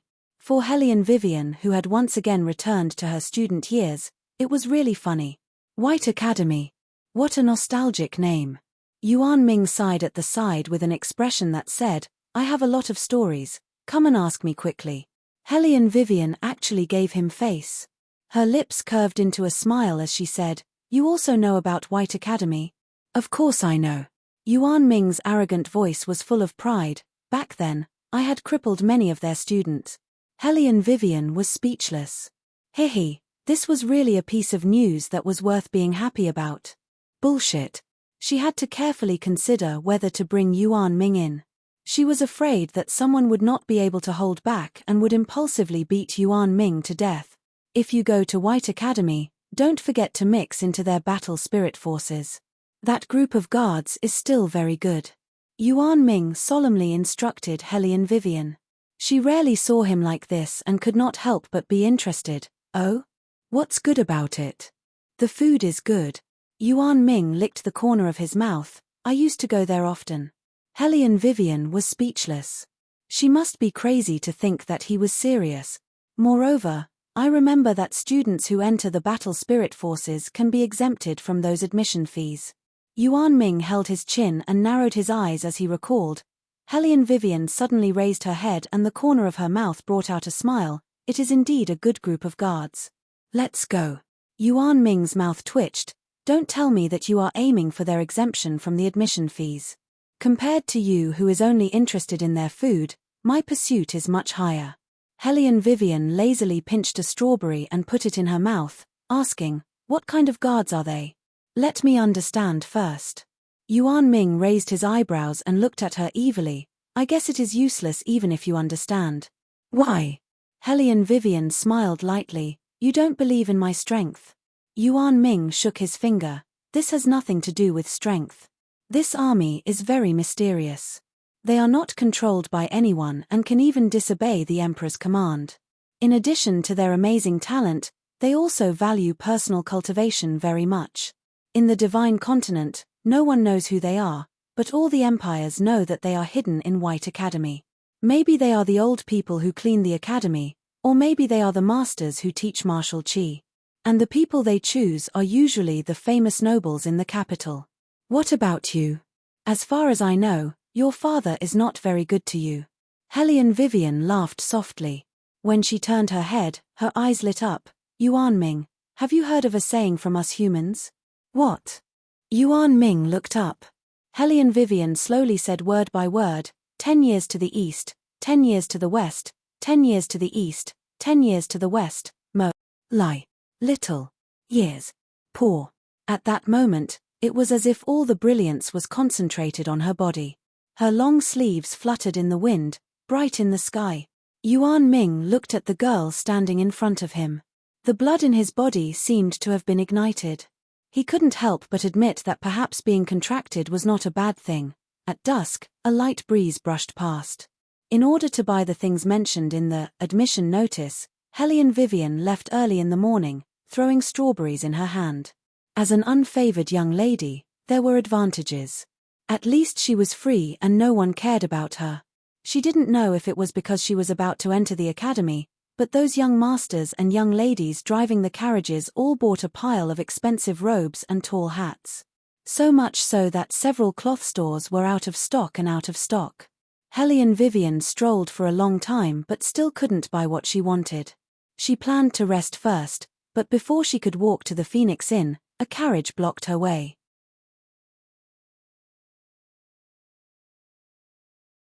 Chapter 15. That carriage was luxuriously built. It was a transparent white, and one could faintly see a large flash of gold. It was completely out of the ordinary. Hey! My eyes aren't playing tricks on me, right? A good-for-nothing also came out to buy a hat.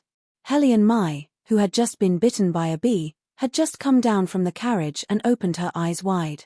Her mouth mocked, "Father, quickly come and see. Eldest sister also wants to enter White Academy. Don't know if she will be driven out or not." Hellion Guang Yarrow also came out of the carriage.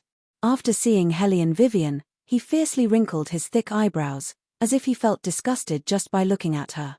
"What are you still standing here for? Don't you feel ashamed? Go back." "Father, calm down." Hellion Jiawa looked up with teary eyes. "Eldest sister, why did you chase us here? Is it because Lord is also with us?" Murong Chang Feng, who was standing at the side, his robe fluttered in the wind. He turned his eyes and swept past that slightly dark-skinned girl. He slowly knitted his eyebrows and couldn't hide his disgust. This lord also wants to know what is going on. In my opinion, eldest sister followed Lord here. Simply like a ghost that won't leave. She didn't even think about what she had done. Which man would fancy her? Unless he is blind. Hellion Mai's ridiculing voice was loud and wanton. Almost everyone on the street looked over. Hearing that last sentence, Shadow, who was far away, coughed heavily. His forehead was full of cold sweat as he looked at the side of his master's face. The man slowly turned the black jade thumb ring on his finger. Not the slightest bit of happiness or anger could be seen in his deep icy eyes. Buddha bless, His Highness didn't hear that sentence. He definitely didn't hear.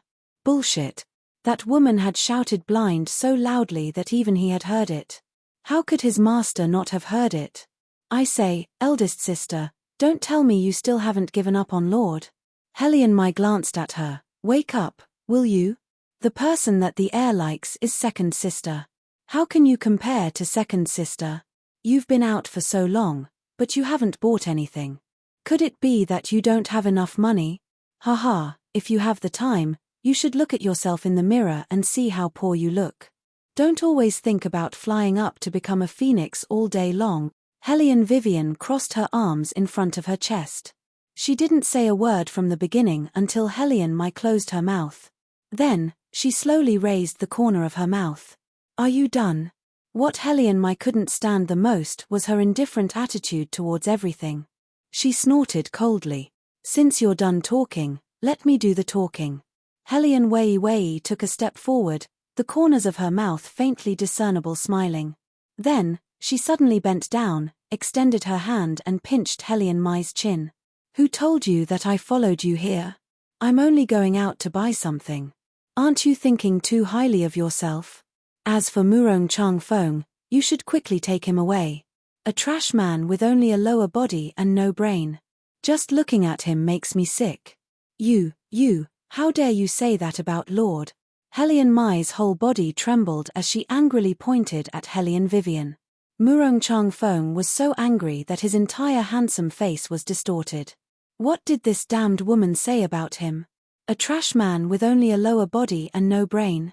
He didn't know who was the one that followed behind his but all day long. Now that she's doing this, is she using another method to attract him? If that's the case, then he really had to congratulate this idiot waste. She did it. Right now, Murong Changfeng hated that he couldn't kill Helion Vivian with a sword. He had never hated a person so much like this before. Lord. Helion Jiaoer discovered that ever since that slut appeared, all of Murong Changfeng's attention had been attracted away. How could this be? She extended her hand and tugged at Murong Changfeng's sleeve. She lightly bit her thin lips, her eyes were red and pitiful. I beg Lord Murong to not argue with eldest sister. She only doesn't want to part with Lord Murong and wants Lord Murong to change his mind. In this lifetime, this lord will never marry a trash who doesn't know shame. Murong Changfeng disdainfully sneered. The side of his face was like an ice sculpture in Taibai Mountain, smelly and hard. Helion Vivian didn't care about his reaction at all. Her left hand tossed the strawberry, letting the ridicule come from behind her. In the distance, the man's black and white eyes looked up, reflecting a small indifferent face. That face was calm, unhurried, and mischievous. It was a world of difference from the previous incompetence. Under the silver mask, the man's delicate thin lips revealed an evil smile.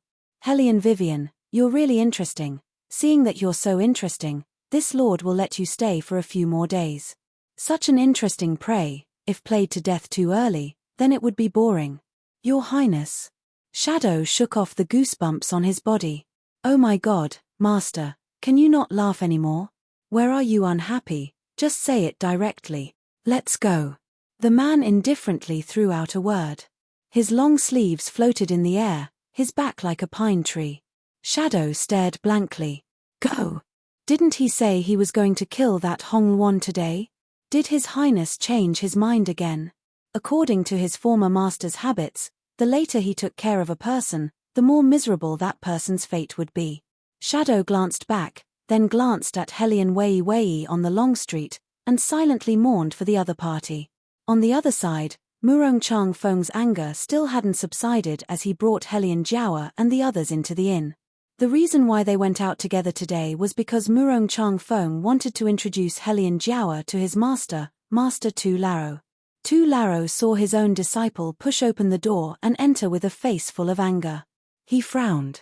Changfeng, how many times has Master said that if you want to become a successful martial cultivator, cultivation is very important, and your state of mind is also very important. Yes. Murong Changfeng clenched his hands. Although he was somewhat unconvinced, he was still obedient. How could Tu Laro not see it, but he didn't point it out. This disciple of his was good at everything, just that he was a bit arrogant and couldn't listen to other people's teachings. Maybe it was because his background was too good, not like that girl yesterday, indifferent, neither servile nor overbearing, just a bit of love for money. Thinking of this, Tu Laro was somewhat regretful. Okay, let's not talk about this. The person I asked you to find for Master, did you find it? Murong Changfeng shook his head and said, this disciple searched the entire capital, but still couldn't find the girl that Master was talking about. Master, who is this person in the end? Is it worth it for you to care so much? An exceptional genius. Speaking of that girl, Tu Laro couldn't help but be excited. You don't know how high her martial cultivation talent is. Even Grandmaster Zizun wants to take her as a disciple and personally teach her. What? Murong Chang Feng raised his head, a trace of astonishment flashed through his eyes. Previously, he also wanted to worship that old man as his master, but no matter if he personally went to visit, or if his father, Prince Murong, sent a carriage to invite him, that eccentric, arrogant old man didn't even see them one. But now, that old man actually wanted to take in a disciple. He was very curious.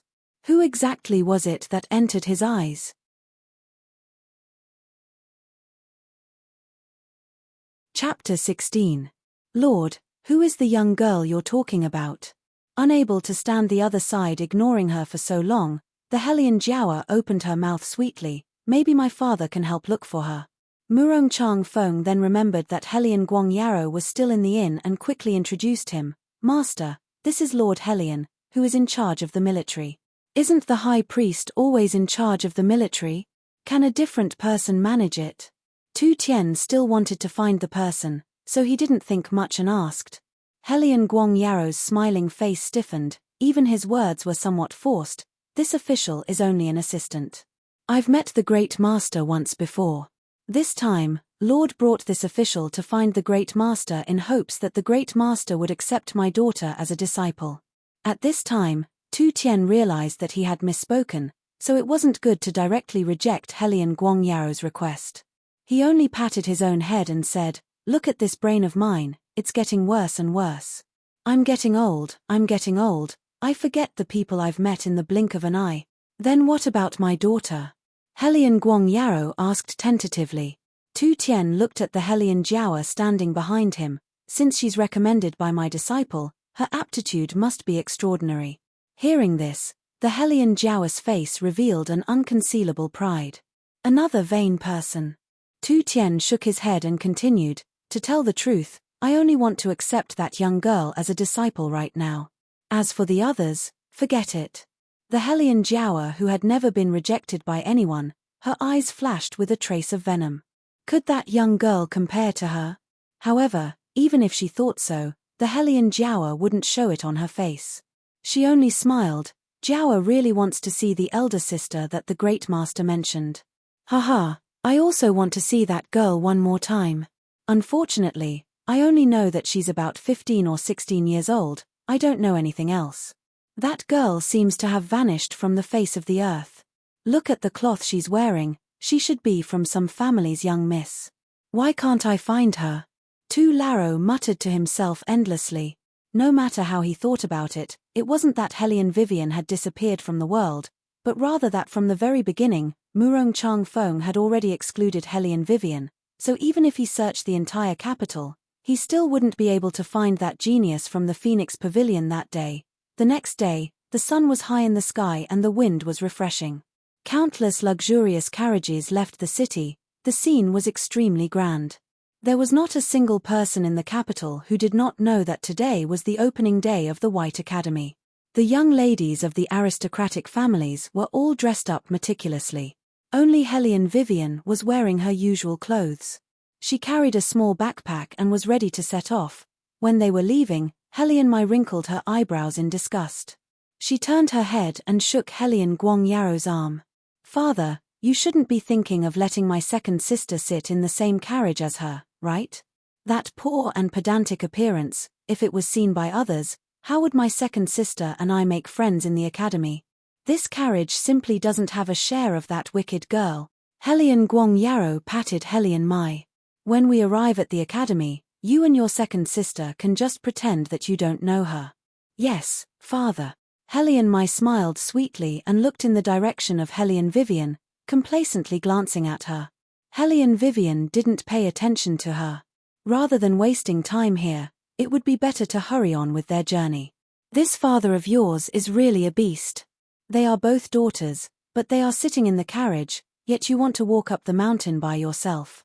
Yuan Ming's voice sounded as if he had just woken up, still carrying a lazy hoarseness.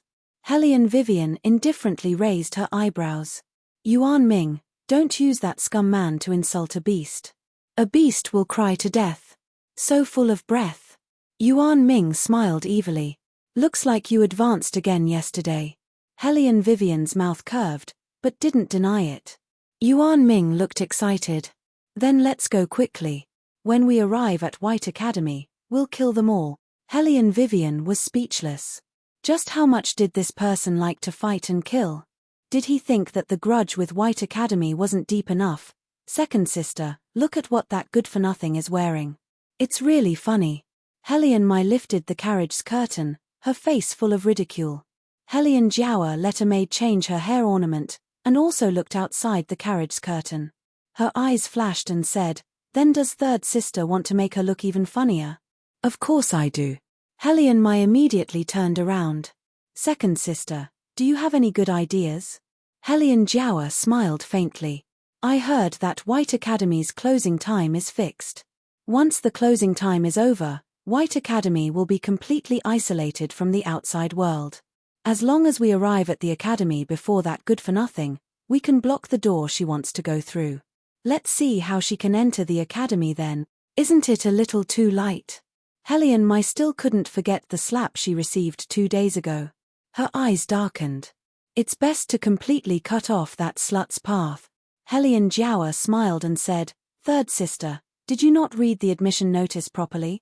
The notice says that if you don't enter the academy by the time you arrive, you will be permanently disqualified from entering the academy. Then this time Hellion Vivian, that slut, is dead meat." Hellion Mai laughed maliciously, echoing in the carriage for a long time.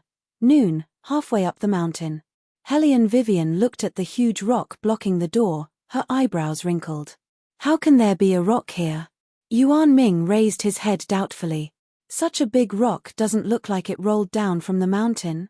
Hellion Vivian circled around the huge rock, her eyes slightly cold. From inside, she drew out a red line. "You're right. This rock really didn't roll down from the mountain. Someone deliberately put it here. It's your two stupid sisters again." Yuan Ming was helpless. "Why do they like to provoke you so much?" Hellion Vivian raised her eyebrows. "Jealous that I'm too handsome? You're a woman, not a man." "Thank you." Yuan Ming lazily laid down on the huge rock. "What do we do now? I'm an incorporeal body and your martial qi cultivation isn't enough. With such a big rock blocking the way, how are you going to enter? Woman, I have to remind you that you don't have much time left. If you don't push this rock away, you will be locked out of the academy forever." Hearing this, Hellion Vivian smiled evilly. "Who said that if I want to enter the academy, I have to go through the door?" Yuan Ming was speechless. Hey, woman, don't hug me so tightly. Are you climbing over the wall or are you molesting me? Shut up." Yuan Ming's arrogant and irritable voice resounded all around. Wei only cared about lowering her head and threatening him. She completely didn't think to confirm what was going on below the wall. Then, without any hesitation, she jumped down. Crash. Hellion Wei directly smashed into a hard object.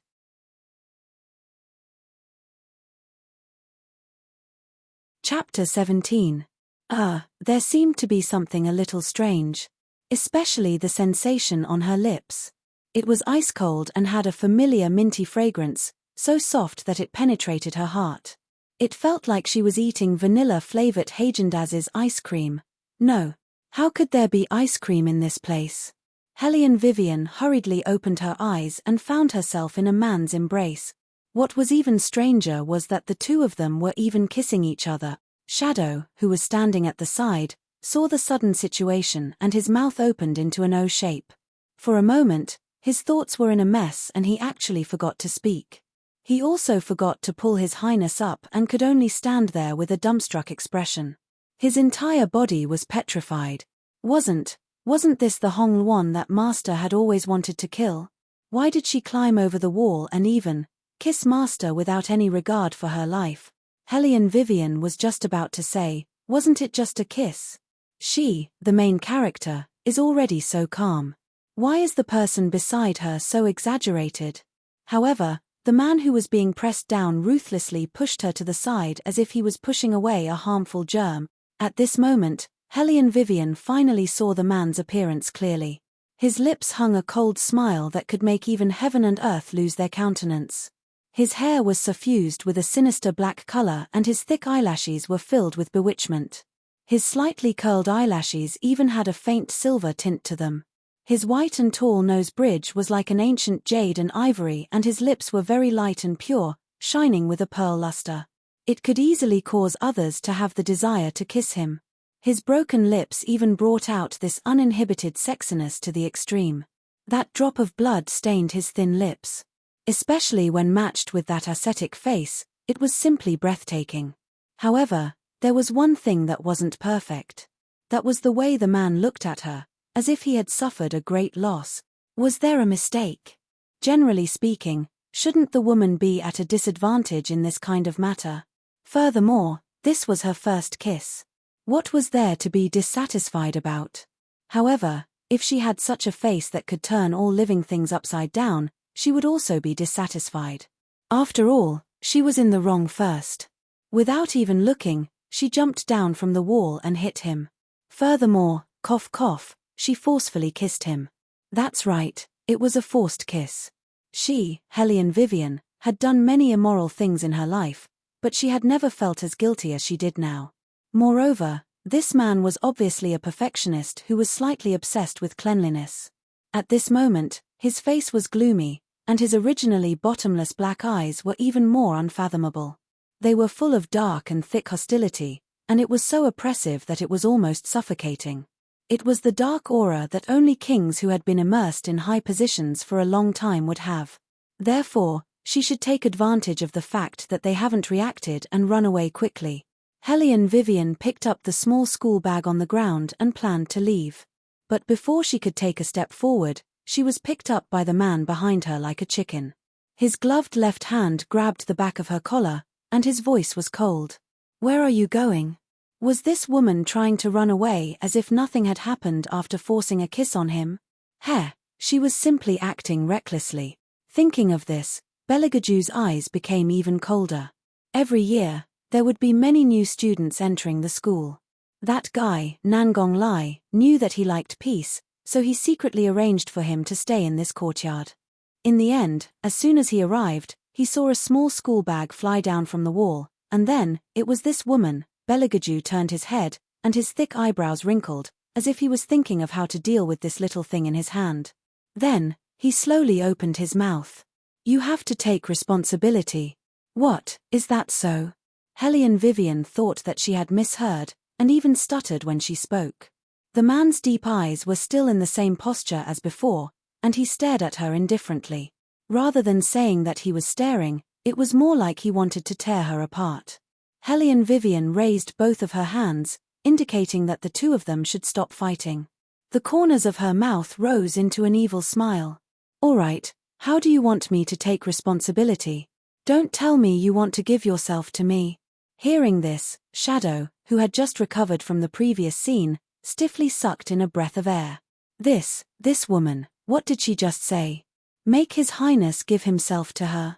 Guanyin Bodhisattva, Buddha, quickly show your spirit. Quickly make this woman who doesn't play by the rules shut up. He really didn't want to see His Highness's hands stained with blood on the first day of entering the school. "Give yourself to me." Nangong Jiaoju playfully pinched Hellion Wei Wei's chin, the tips of his fingers slowly rubbed against her lips until they were boiling hot. His icy cold breath sprayed all over her face. "Since you want to devote yourself to me, shouldn't you check the goods, The hoarse and deep male voice fell beside her ear, causing her to inexplicably tremble. "Go prepare a room." These words were said to Shadow at his side.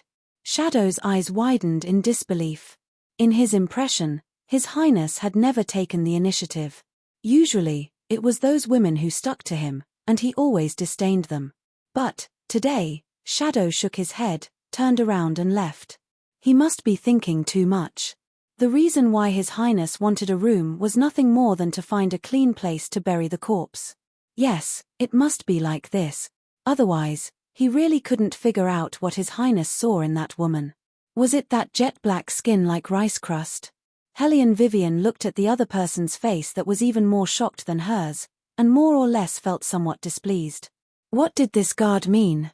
Did he think that she wasn't good enough for his master? Although she still hadn't wiped her face clean, At the very least, she could be considered to have delicate features. If she stood in the middle of black people, her skin would be as white as snow. Wasn't there almost no comparison for her? Besides, the person who was going to be dragged down to XXOO was her, not him. Why did he have to look like he had seen a ghost? Hellion Vivian listened to Shadow's footsteps as he left. Her small face was buried at the side, and her shrewd eyes spun around, overflowing with a little bit of brilliance. What's wrong? The man pinched her chin and lifted it up, forcing her to look at his handsome face. His thick eyebrows, straight nose, thin lips that held a smile, all set off his pair of deep black eyes. The rest of his facial features were hidden in the shadows, and that pair of eyes attracted most of the attention. Do you want to go back on your words? When he spoke, his slender fingers slowly slid to her neck, and then he tightly gripped it, as if as long as she nodded once, he could immediately kill her. Hellion Vivian charmingly smiled, and used the only arm she could move to take the initiative to wrap around the man's lean waist. Her small face slightly raised. I'm afraid that you'll regret it. Oh! The man slightly narrowed his eyes, and playfully looked at the little thing in his arms who wasn't afraid of death. The dangerous and evil smile on the corner of his mouth deepened.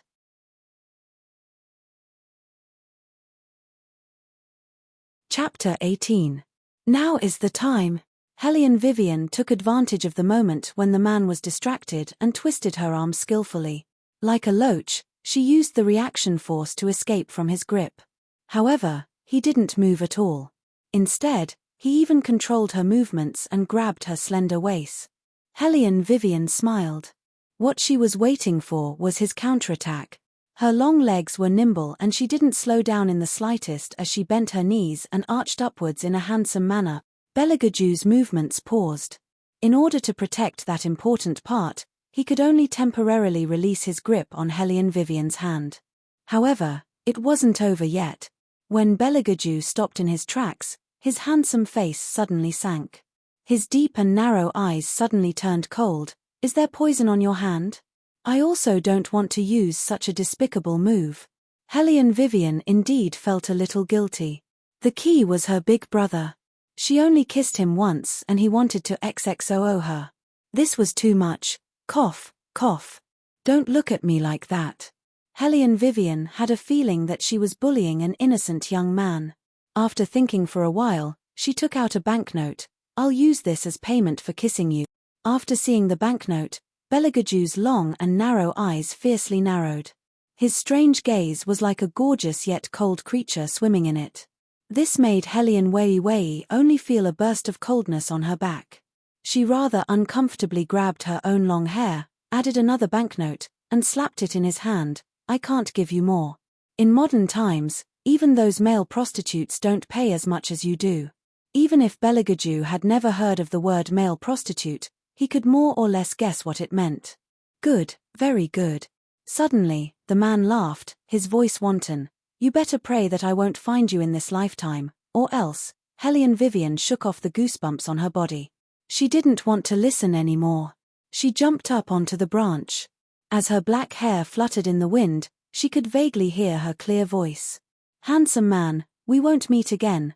Belagaju watched as her figure gradually disappeared into the distance. Both of his hands slowly slipped into his cloak. His proud head drooped down, and the strands of hair on his forehead covered his eyes, revealing only that devilish smile.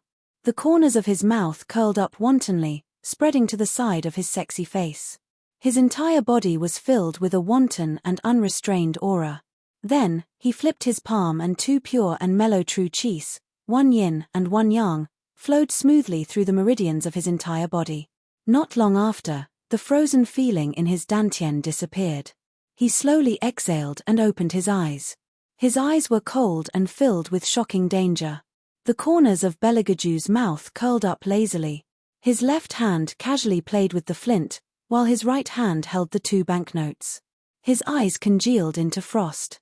The flint was very beautiful. It was pure black in color and cold in his hand. With a black head and green flame, it was indeed very cool to use it to light a cigarette, but he used it to count money. The banknotes ignited when they came in contact with the fire. Belagaju looked at the flower in his hand and coldly laughed. 20 taels, that's really a lot. The man's voice was as cold as winter. That king's aura actually caused the temperature of the entire courtyard to drop. Hair, 20 tails. When did he, the grand third prince of the Dragon War Empire, become so cheap? Belegaju half raised his eyebrows. His thin lips blew at the ashes on his fingertips. At that moment, he looked like a demon king that came from the banks of the river of forgetfulness. Naturally, he killed in one breath. Suddenly, a rumbling sound came from the distance. Nangong Lai, wearing a long fur robe, walked out from the stone dust that filled the sky. He unhappily curled his thin lips. Who is so blind as to put a stone in front of the courtyard and have to trouble me to do it? Hey, Arju, quickly come over and see if my body is dirty or not. Belegaju glanced sideways and slowly glanced at him. That glance was extremely cold. Coupled with his action of blowing the ashes, it was indescribably frightening. Nangong Lai's scalp went numb as he swallowed his saliva. What's going on? Logically speaking, no one would come to this courtyard to provoke this king of hell. Who was Arju's murderous look directed at? Was it him? At this time, Shadow, who went to prepare the room, flew back and landed on one knee. Master, go find her for me. Belegaju threw away the cloak on his body. His black hair fiercely oppressed people's hearts. Shadow, who sensed that something was wrong, immediately lowered his head. Other than saying yes, he didn't dare to say another word of nonsense. But there were some people who weren't afraid of death, such as a certain wanton and unrestrained man. Nangong Lai devilishly put his hand on Nangong Jioju's shoulder. Alright, don't be unhappy. Big brother will tell you a piece of good news. That kitten is also on the admission list. When An Ying heard the words kitten, he felt a heavy jolt in his back. High priest, I'm begging you. Don't mention that woman again. Master will really kill you by accident. Sure enough, Nangong Ju stopped the movement of his hand and raised his head with difficulty. That kitten? It's the eldest daughter of the Hellion family. Nangong Lai said excitedly.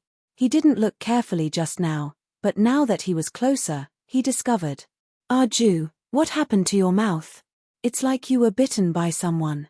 Ha ha ha, too funny. You're someone who can't even get half a step closer to a woman, and your lips are even broken, ha ha ha. Nangong Lai held his stomach, laughing until his entire body was somewhat swaying. But gradually, he couldn't laugh anymore, not because of anything else, but because of the golden blade that was close at hand. Nangong Lai looked at Shadow, who was continuously winking at him, then looked at Belegaju's handsome face with a smile that wasn't a smile. His mouth opened wide in a split second. It can't be? I guessed correctly. You really were. If you dare to say that word, I will take your life. Belegaju leisurely interrupted him.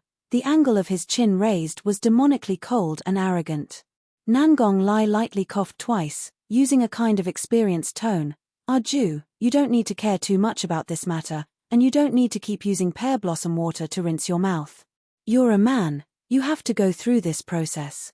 However, I'm still very curious, who in the world has such big guts, even daring to take advantage of you? If there was time, he must properly get to know this capable person. He simply couldn't do better. What do you think? Belegaju slowly retracted his hand. That golden blade actually followed his movements, transforming into strands of golden light, finally blending into the afterglow of the setting sun.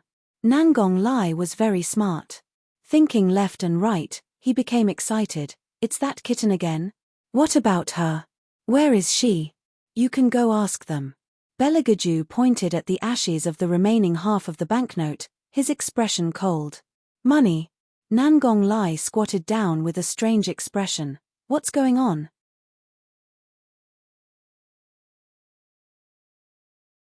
Chapter 19. It's very obvious. Belegaju paused for a moment, slowly tidying up his sleeves. His handsome side profile didn't reveal any emotions. I've been prostituted. Nangong Lai, ha ha ha, ha ha ha ha. Nangong Lai laughed until his entire body was shaking. His finger pointed at Belegaju. Arju, you must find her. This is really too interesting. Ha ha ha, where did you find such an interesting woman? Belegaju acted as if he didn't hear his laughter. He casually raised his hand. In an instant, Nangong Lai's entire body couldn't move, only his mouth couldn't stop laughing. Hey, Arju, you can't do this to me, damn it. Didn't you lose your martial chi? How can you even use the body snatching technique? Also, did you hit my laughing acupoint through the air? You sinister man.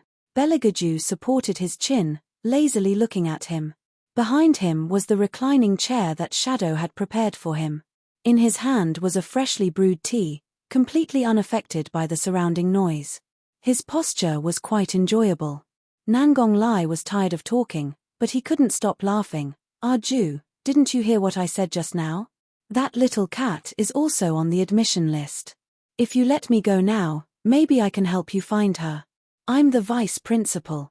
Belagaju's hand paused in the middle of drinking tea. He glanced back at him, his demonically cold thin lips slowly curved up. Woman, you seem to have provoked an incredible character. Once they were far away, Yuan Ming couldn't help but open his mouth. His voice was thick with the feeling of watching a good show. Hellion Vivian sighed deeply, her body lying on the lawn, both hands behind her head, a piece of hay in her mouth. I don't need you to tell me. Kai. Yuan Ming looked at the sun that was about to set, rubbing his hands. Although the environment here is not bad, shouldn't you get up and gather in the main courtyard? Don't forget about our business of fighting and killing. Who takes fighting and killing as a career like you? Hellion Vivian's mouth twitched. She lowered her head and glanced at what she was wearing. Yuan Xiaoming, I warn you, I haven't bought a silver cloak yet. You'd better be honest later. We'll stand in the middle to reduce our presence. The White Academy was so big that the number of people in it was comparable to a modern aristocratic high school. When those young masters and young ladies who had entered the courtyard gathered together, it was enough to drown her in a sea of people. Even if that man wanted to look for her, it would be of no use. Hellion Vivian's guess was correct. There were indeed a lot of students pouring into the main entrance from every courtyard. It was to the extent that even when Nangong Lai and Belagaju were mixed in the middle at the same time, they were not discovered. Hey, Arju, do we have to go in like this? Nangong Lai pulled on the top hat on his head and said in a sloppy manner, Today, I will be attending as the vice dean. If I'm not on time, Imperial Grandfather will find trouble with me. Belagaju put on the last outer garment.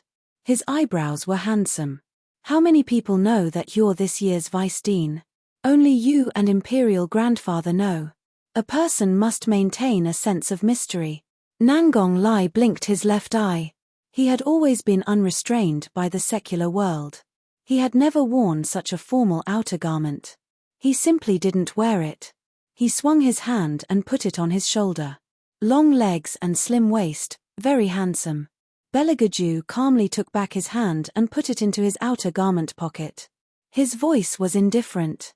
Then continued to maintain it. You mean to say? Nangong Lai narrowed his eyes. We have to enter the academy as new students. Belagaju didn't speak. He only looked up and smiled. Nangong Lai suddenly covered his forehead. Arju, are you crazy? A priest and a prince mixed in with new students, what kind of appearance was that? You must be crazy. Nangong Lai nodded with certainty. He was kissed silly. Belagaju brushed his sleeves and said in a cold voice. Less nonsense. Are you going or not? I can't go. High Priest, you must stop His Highness. Standing at the side, Shadow desperately gave Nangong Lai a look. His facial paralysis made his facial features distort. Of course I'm going. Nangong Lai looked towards An Ying who was working so hard and smiled evilly. He took the lead in taking a step forward. Arju, I'm telling you, in a while, you must remember to protect me well. Even though everyone doesn't know me, but with brother's handsome face, I'm sure those pretty girls from small families who don't step out of the house will be unable to control themselves. If they want to come up and shake my hand, you must avoid them, do you understand? Shadow was speechless. Avoid them. High Priest, are you afraid that His Highness will steal your limelight? In terms of appearance, His Highness is more dangerous. No, this isn't the main point. The main point is His Highness. Do you really intend to go in like this? What should he do? Should he go and inform the retired emperor? No. Based on the retired emperor's pampering of His Highness, He would at most laugh and say, "Old Third is still so naughty." Naughty. Shadow looked at the sky, tears streaming down his face. In the whole world, only the retired emperor would think that Master was naughty, and not that he would kill demons if demons blocked him, gods if gods blocked him. At dusk, a long wind blew gently. White Academy was located on top of a mountain. The north was leaning against the mountain, the south was a river, and the east was a verdant bamboo forest. There were tree stumps in the forest, and hot spring water was used to irrigate the forest. All year round, the scenery was like spring, and the mist was faintly discernible. It was like a fairyland. At this time, there were already many people in the center of the courtyard. Hellion Vivian followed the flow of people and looked over. There were several young masters from aristocratic families who were in the process of displaying their martial chi. They were modest and courteous, and they were proud of their strength. And at the back, under the shade of the trees, there were many luxurious chairs. The servants hung water jugs and were shouting noisily, cheering for their masters. The young ladies were much more reserved. They sat under the shade of the trees and tasted pastries and tea. The maids were busily running up and down at the side. "They're coming, they're coming." Suddenly, someone shouted. Those young masters and young ladies all stopped what they were doing and looked in the direction of the stone door. Creak. The tightly shut stone door slowly opened, and a little person walked out. He was about 5 or 6 years old. His 2 short legs swayed back and forth, and it was estimated that he couldn't reach the ground even if he sat on the chair. The white training clothes hung loosely on his body, and were tightly tied by a pure black belt, making him appear even more petite. His big bald head was even brighter than a mirror under the sun. At this moment, the little bald head seemed to be sulking at someone. He puffed up his chubby cheeks and silently stared at the new students under the stairs. He fiercely took a bite of the meat bun in his hand and heavily sighed like a little adult. "It's all because of you guys. Before I could eat my fill, Master kicked me out. Too hateful."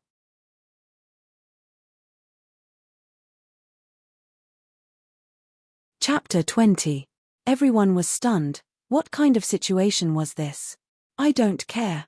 Little Bald Head chewed the meat bun in his mouth and said in a dignified manner, "Anyway, if you want to gather, you have to go through me first." When the aristocratic young masters heard this, they all burst into laughter. "How can a baby like you stop us? Ha ha ha. Little brother, you better go back quickly. Fists and feet have no eyes." The noble young ladies used their handkerchiefs to cover their mouths, looked at each other, and finally laughed. Little Bald Head's bun-like face tightened. To show his seriousness, "I can stop them, but I can't stop them. We'll know after we fight. Then I'll play with little brother." One of the aristocratic young masters swaggered over and was just about to stretch out his hand to pick up Little Bald Head. Only to hear a bang sound. Little Bald Head raised his leg high, and with a beautiful flying turn, he kicked that aristocratic young master several meters away. Everyone suddenly took a deep breath, and then one after another, they threw themselves at Little Bald Head. In the end, all of them were beaten back. Wei Wei looked at Little Bald Head's raised hands. The corners of her eyes imperceptibly jumped a bit. That lotus root-like fleshy wrist wore a simple metal ring. With one look, an expert would know that it had a very pleasant-sounding scientific name, called gravity buckle. The gravity buckle on Little Bald Head's hands wasn't small at all. Wearing this plaything, he was still able to knock down so many people. It seems that the legendary White Academy was indeed a galaxy of talents, and shouldn't be underestimated. Only, no one knew why Little Bald Head suddenly stopped his original movements, and his big round eyes stared in disbelief at a certain place, adorably in a daze. Hellion Vivian curiously followed his gaze, and when she saw it, her heart almost jumped out. Damn it, why was it that man? The crowd slowly parted. The man first stepped out with a stiff and straight long leg, and then he casually walked out from the crowd, his snow-white clothes and black hair fluttering in the wind. His long and narrow almond-shaped eyes hid a light that did not hurt anyone, but had the aura of being in control of the entire situation. When he was silent, the slightly drooping corners of his eyes perfectly dispelled the coldness, showing a lazy and noble air. From Hellion Vivian's angle, she could only see a pair of long, slender, and powerful legs. His white robe and green shirt outlined his perfect waistline, making him look otherworldly and handsome. Walking beside him was a person whose temperament was the complete opposite of his. That person's collar was unbuttoned, and he had his outer shirt draped over his shoulder with one hand. He walked without the slightest scruple, as if he was certain that this academy would not do anything to him. That person seemed to say something to the man. The man suddenly raised his head, revealing a pair of long and narrow eyes. Although they were beautiful, the corners of his eyes were unusually sharp, as mysterious as an ancient pool. Hellion Vivian was stunned. She quickly turned her body like a cat and covered half of her face with her hands. She moved to the left without a trace. "Woman, why are you hiding?" Yuan Ming's muffled voice came over. Hellion Vivian pressed down on the ancient book and made a gesture. Her bright eyes slightly narrowed. That was close, she was almost discovered. That man was able to sense it from such a distance. He was really abnormal. No wonder she felt that the surrounding atmosphere was not right. Especially on her right, there was actually a space that was empty. Just a moment ago, those ladies from noble families were so strenuously squeezed together. When did they ever become so modest, and even bashfully stood to the side? That lovable appearance made Wei Wei truly puzzled. Now, she completely understood. It was all because of the appearance of these two men, which caused a chain reaction. Sure enough, femme fatale, Hellion Vivian sighed in her heart. She chose a hidden place and continued to watch the show. All the young ladies looked at the two handsome men in front of them with shining eyes. They were puzzled as to who they were. How come they had never seen them in the usual tests? They wished they could have the servant girls at their side go and inquire about them. Which family's young masters were they? "Ah Ju, what are you looking at?" Nangong Lai came over and excitedly said, "Don't tell me you found the kitten." "Nope." Beligaju withdrew his supercilious gaze.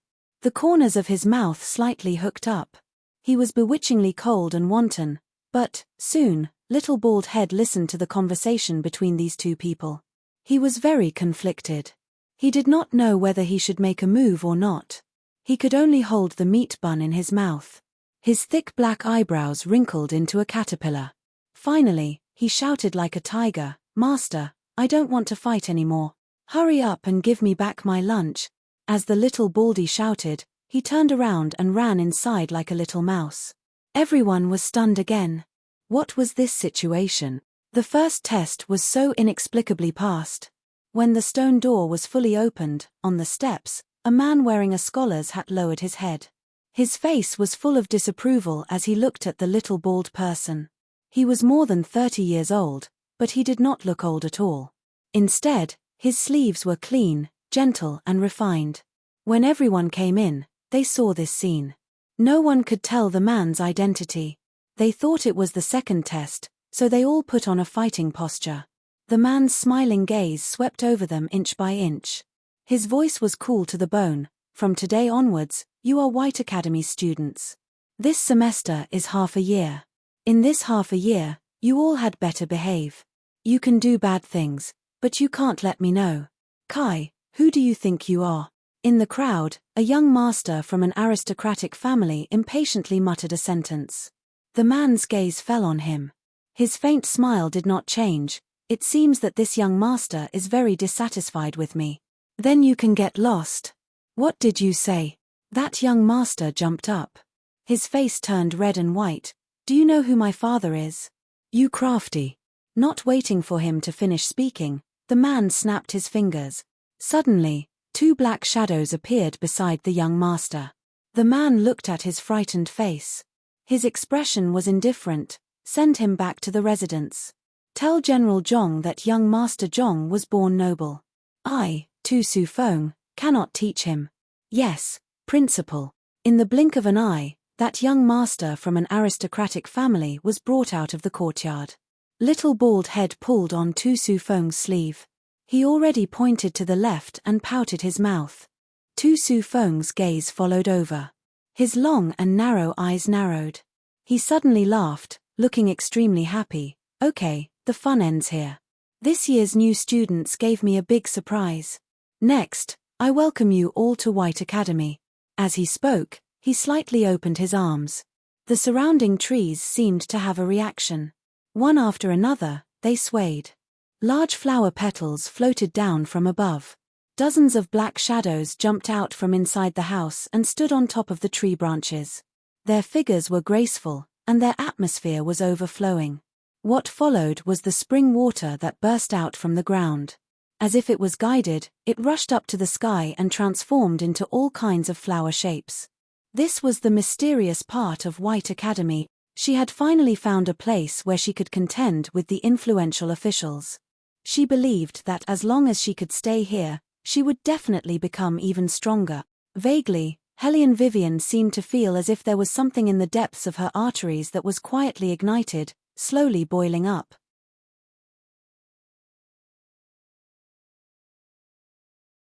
Chapter 21. The originally empty courtyard was filled with fine wine and food. Bursts of flowery fragrance wafted over. Every new student ate and drank to their heart's content. Everything seemed so beautiful. After the grand welcoming ceremony, the courtyard assignment began. The order of the courtyards was excellent, good, and bad. The basis of class assignment was the test results left behind at White Academy. The higher the martial chi talent, the better the courtyard. Otherwise, they would stay at the lowest level. Unsurprisingly, Hellion Vivian was assigned to the worst courtyard. Yuan Ming said in a low voice, "That's the previous results. If they retake the test now, they will definitely regret throwing you into the worst courtyard. It's the same everywhere." Hellion Vivian indifferently shrugged her shoulders. In any case, there would be an entrance test in a month, so she was not anxious. Hellion Vivian was not anxious, but some people were anxious. The White Academy's elders had assigned so many courtyards, but they had never encountered such a situation. There were actually 2 new students who did not have a test result. Even their names and origins were not indicated. How could they be assigned? The elder blew his beard and looked towards his own dean. Tu Su Feng's gentle and elegant temperament did not diminish in the slightest. "Elder Su, you can randomly assign a courtyard to them. How could this kind of thing be casually done?" The elder was extremely angry and waved his hand. "Then you go to the courtyard with the worst qualifications." Nangong Lai, damn. What happened to not being casually done? Peng, Hellion Vivian put the small school bag that she carried with her on the bed. She raised her eyes and looked at the room that belonged to her. Although it was a bit small, it was well equipped and had an ancient feel. "This is also the second time I'm living on campus." Hellion Vivian smiled evilly. "Don't say that it really felt like living on campus." The difference was that in university, there were 4 people in a room. Here, it was a single room. After Hellion Vivian organized everything, she entered the Wonderland space. This time, she did not pick strawberries. Instead, she took out a silver long knife. That long knife's blade emitted a faint cold air. At a glance, one could tell that it was not an ordinary weapon. "Isn't this the armament you made last night?" Yuan Ming yawned and asked, "What are you taking it out for?" Hellion Vivian didn't say anything. When she had just passed by the side courtyard, she had seen someone accepting armaments. This was truly a humane academy. As long as the students had the ability to cultivate armaments, they could use them to exchange for real money. Then, wouldn't she be able to become the richest person in the world in the future? Thinking of this, Hellion Vivian curled her lips into a sinister smile. Go and exchange it for silver. The commerce courtyard was incomparably prosperous. Don't underestimate this place just because it was an affiliated courtyard of the White Academy. It had everything that one could wish for. There was a dazzling lineup of restaurants and tea houses. Of course, there was also the Academy's canteen. Freshmen had just entered the Academy, and the commerce courtyard was exceptionally lively. Occasionally, one could even see students who were a year older than them. It was a noisy scene everywhere. Also, no one would pay attention to a thin young girl carrying a long saber entering a bustling martial store. Without saying anything, she placed the long saber wrapped in a black cloth on the wooden table. The shopkeeper who was in the middle of calculating on his abacus was first stunned, then he raised his head and glanced at the young girl. "Young lady, are you here to sell armaments?" "En." The young girl indifferently responded and took off the bamboo hat on her head. If it wasn't Hellion Vivian, who else could it be? The shopkeeper wrinkled his eyebrows. The number of freshmen who came to the store wasn't small, and they were all half-grown children. It was natural for them to want an armament that belonged to themselves. But this girl actually came to sell armaments. No matter how he looked at it, it didn't seem reliable. Ari, just treat it as buying a piece of scrap iron. The shopkeeper thought as he reached out his hand to unwrap the black cloth that was wrapped around the long saber. Seeing that the shopkeeper's eyes followed the removal of the black cloth, little by little he revealed an expression of disbelief. This heavens, this is an ice soul. It couldn't be wrong. The cold intent emitted from the saber's body was so obvious. In addition to the sharpness of the saber's edge, it was obviously a first-rate ice soul. Although this ice soul wasn't the highest grade of armament, it was still very precious. It was a treasure that many martial artists wanted to obtain. Young lady, are you sure you want to sell this ice soul to me? The shopkeeper hurriedly asked, his appearance as if he was afraid that Hellion Vivian would regret it. Hellion Vivian originally didn't have a clear understanding of armaments. Once she saw the shopkeeper's expression, she silently raised the price in her heart by 3 times. Her eyes were unperturbed. Yes. If the young lady doesn't mind, may I ask which great master made this ice soul? The shopkeeper happily wrapped the black cloth back around the long saber. Hellion Vivian lightly played with the fine silver he handed over and said, I made it. What? Kwong dang. The shopkeeper's smile suddenly froze, as if he had heard some terrifying news. The abacus in his hand fell to the ground. This time, he could no longer remain calm.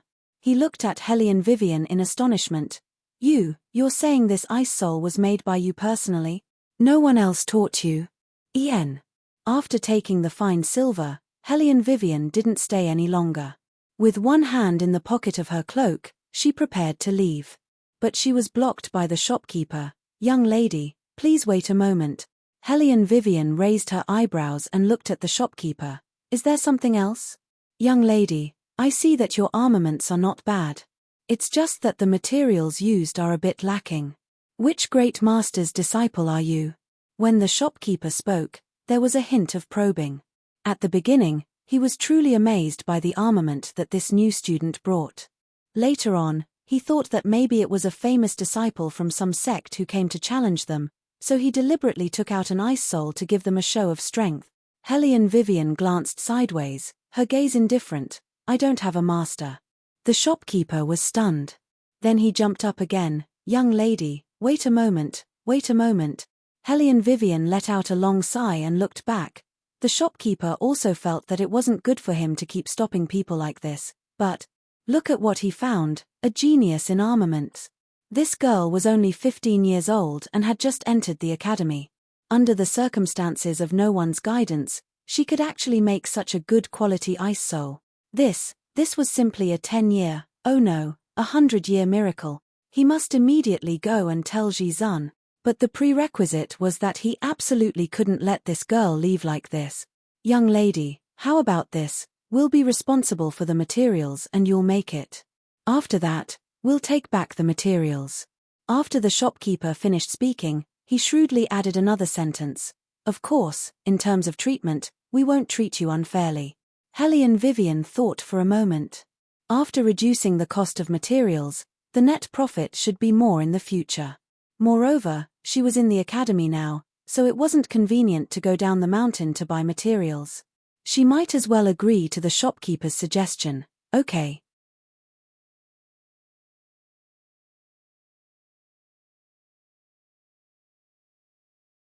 Chapter 22.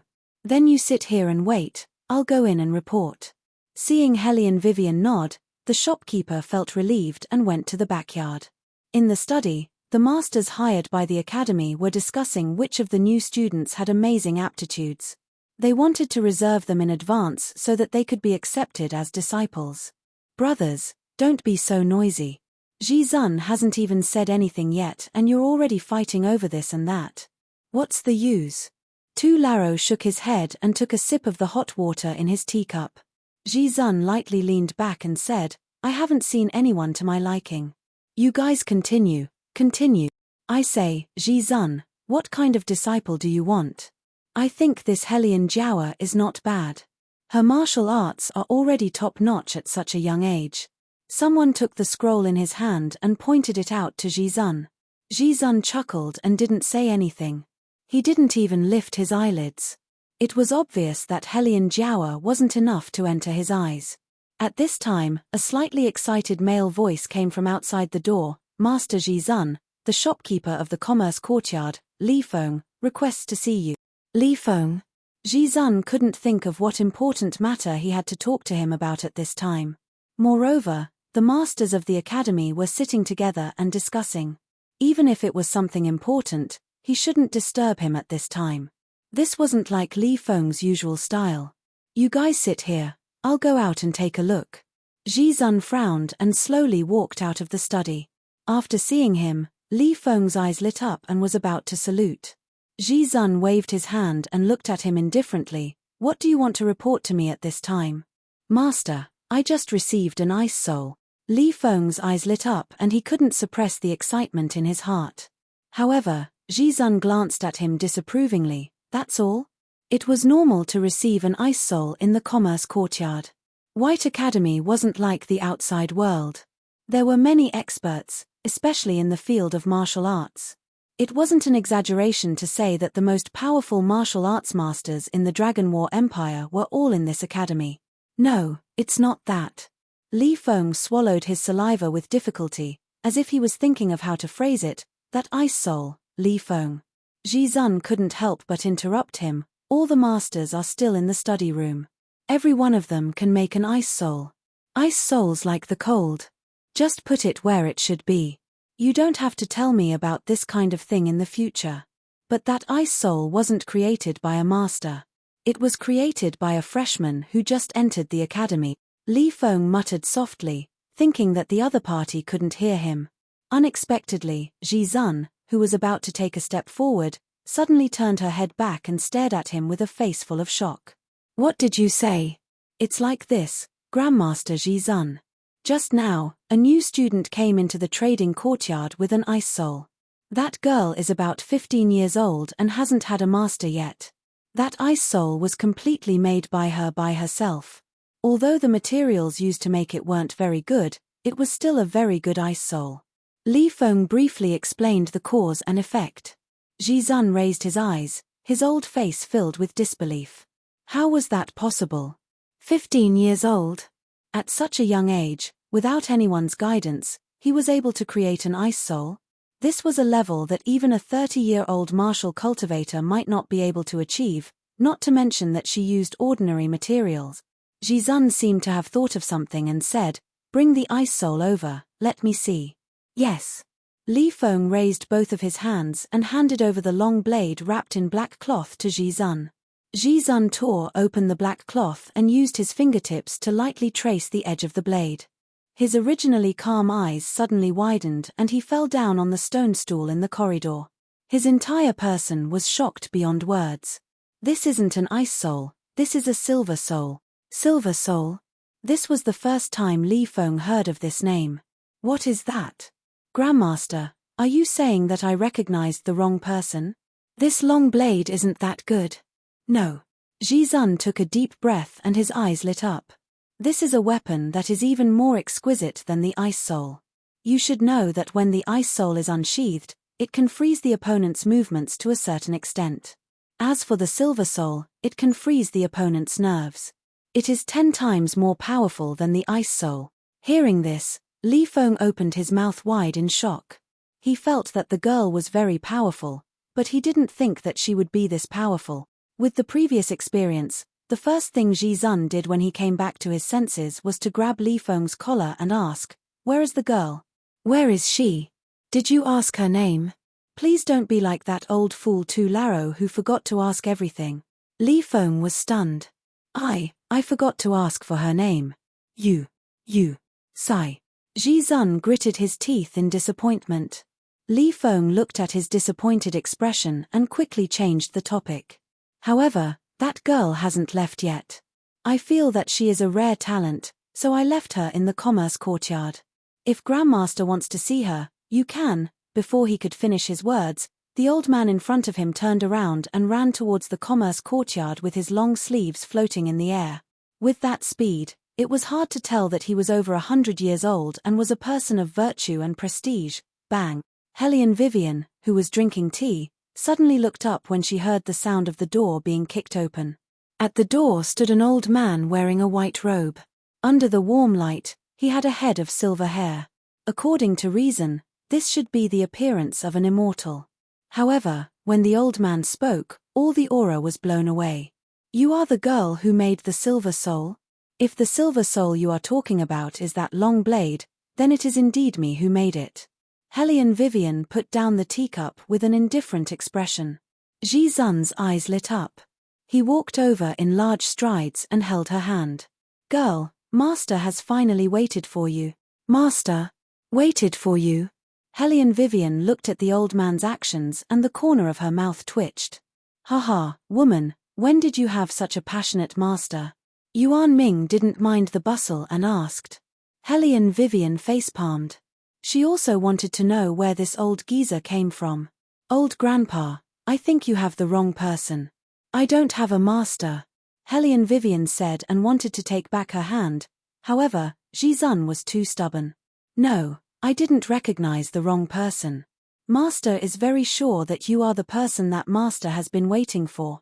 Woman, are you sure that old man isn't taking advantage of you? Yuan Ming was simply a war instigator.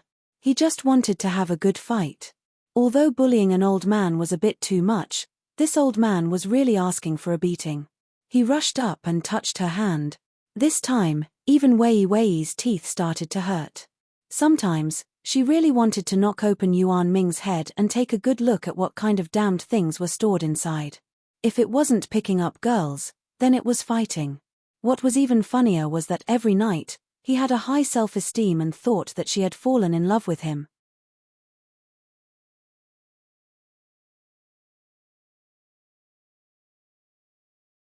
Chapter 23. Regarding this, Hellion Vivian was very helpless. She really wanted to ask if there was a master in White Academy who specialized in psychological counseling. She wanted to give her family's pet a good diagnosis. Woman, you're looking at me like that again. You still dare to say that you don't have dirty thoughts about me. Humph, you should give up. This senior will not like a human. Yuan Ming's little red face was irritable, indescribably handsome. Hellion Vivian. Disciple? Disciple, what's wrong with you? Ji Zun couldn't hear Yuan Ming's words, so he naturally didn't understand why this little girl was sighing and rubbing her head in the short time he had been here. She looked very stifled. Hellion Vivian coldly brushed away his hand and stood up from the wooden chair. I'll say it again, I don't have a master, you've mistaken me for someone else. Wait a moment.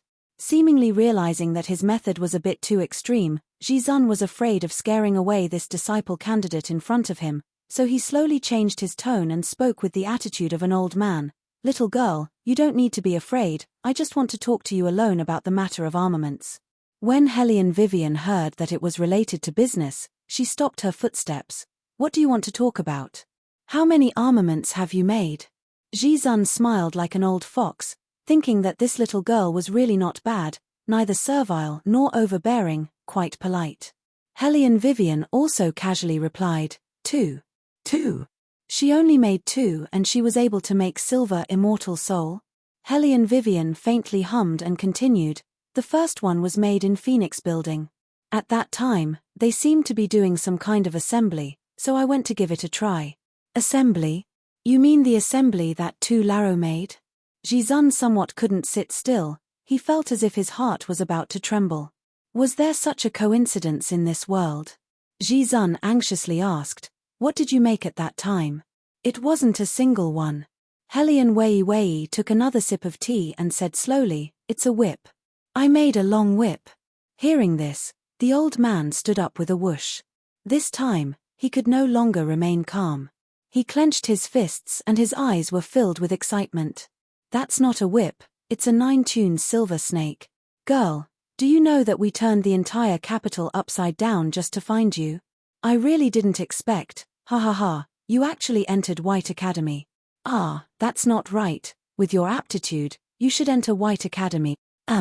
Since this old man met you before Tu Lao, this old man will definitely accept you as his disciple and let that arrogant and despotic brat see that there is another genius in this world besides her. Hellion Vivian did not speak from beginning to end, nor did she have any expression. It was only when Jizun finished his last sentence that she curled her lips and smiled. I don't accept. The 4 words were lazily said without a trace of hesitation. This caused Li Feng, who had just entered the room, to be stunned. Did he hear wrongly? There was actually someone who would reject Grandmaster Jizun. Did this girl know who the old man standing in front of her was? How many aristocratic families in the capital wanted to become Grandmaster Jizun's disciple, but they were all rejected by Grandmaster Jizun. Now that Grandmaster Jizun had taken a fancy to someone with great difficulty, what about her? She actually said she didn't accept. Why don't you accept? Jizun also did not expect the girl to reject him. His old face was flushed red, and his expression carried some grievance. Hellion Vivian supported her chin and said indifferently, from what Grandpa said, you seem to want to accept another person as your disciple, but he rejected you, right? Regarding this point, Jizun did not intend to hide it. Li Feng was astonished. Someone had rejected Grandmaster Jizun? Who was it? Why didn't he know? Hellion Vivian put away the silver in her hand and smiled hedonistically. I, Hellion Vivian, will not be a substitute for anyone. Hellion Vivian? Why did this name sound so familiar? Li Feng wrinkled his thick eyebrows and looked towards the direction of the girl. Jizun was anxious, and his tone was full of sincerity. Girl, you misunderstood. This old man did not treat you as a substitute. This old man sincerely wants to accept you as a disciple, and will only have you as my disciple in my life. Hellion Vivian stopped her actions, and her eyes flashed. Perhaps she should have a master. After all, this was not the modern world, and having more friends was better than having more enemies. Moreover, with the guidance of others, she would be able to take fewer detours when cultivating. All right, but the martial cultivation I send over must be paid as usual. When Grandmaster Jizun heard the 2 words all right, he was already so happy that he couldn't find north. How could he care about the matter of money? He laughed heartily while stroking his white beard. Give, give, give. Whatever my disciple wants, master can give it to you. Hearing these words, this old man's status was not low. Hellion Vivian faintly smiled, and did not care too much. Li Feng, who was standing at the side, suddenly jumped up. He looked at Hellion Vivian with astonishment. Ah, I remember who you are. You're that waste who just had her engagement annulled by Lord Murong. He really couldn't say the word waste. Because he saw with his own eyes the silver immortal soul she created. That kind of martial cultivation that was enough to make people's souls tremble made him, a shopkeeper who dealt with martial cultivators all year round, unable to help but feel admiration. Who would have thought that the hedonistic young lady who made the entire capital loathe would actually be an unprecedented martial cultivation genius? Could it be that all these years, she had always been hiding her strength? Only, he didn't know if this matter was known by the people of the Murong family. Would they regret that they hastily annulled the engagement? Actually, this engagement was not considered a secret in the capital. It was even spread like wildfire. When the 2 babies were engaged, the Defense Division manor was still controlled by Old Man Hellion. However, ever since Old Man Hellion passed away, the Hellion family was done for. In addition, this girl was also a good-for-nothing with no martial chi. Murong Prince Manor's side started to have complaints. They even forgot about Old Man Hellion's kindness towards them. At all times, they were thinking about how to reject this marriage. Today, they finally got what they wanted. However, they would never know what they missed out on. Li Feng shook his head and sighed in his heart. The affairs of the world were unpredictable. He heard Grandmaster coldly snort. Surnamed Murong? Isn't that the disciple that Tu Tien accepted? His conduct is not good, his face is not good, which part of him is not worthy of my disciple? He even dared to annul the engagement. Even if a man like him was given to her for free, she wouldn't want him. Li Feng silently raised his head and looked at the sky. Grandmaster, It is said that Lord Murong is ranked third among the most handsome men in the capital. Ever since he annulled the engagement, many young ladies from influential families have sent letters to the Murong family, wanting to marry him. Grandmaster choked and angrily blew his beard for a long time. Finally, his eyes lit up and he proudly said, "So what if he's ranked third? Disciple, when we return, Master will introduce you to the most handsome man in the capital. He is 100 times better than that Lord Murong."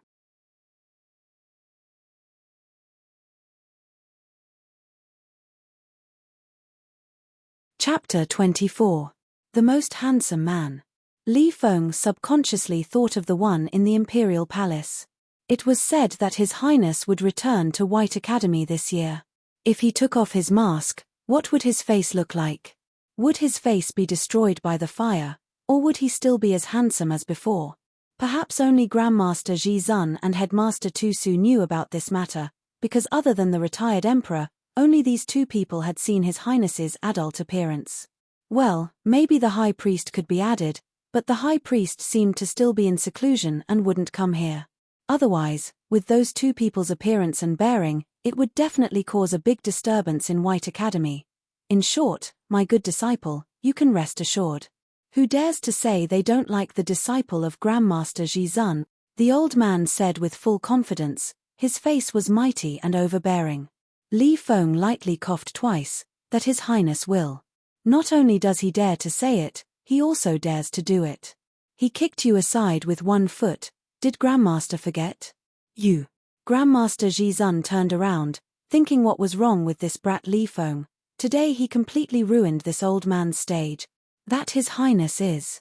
Hellion Vivian raised her eyebrows.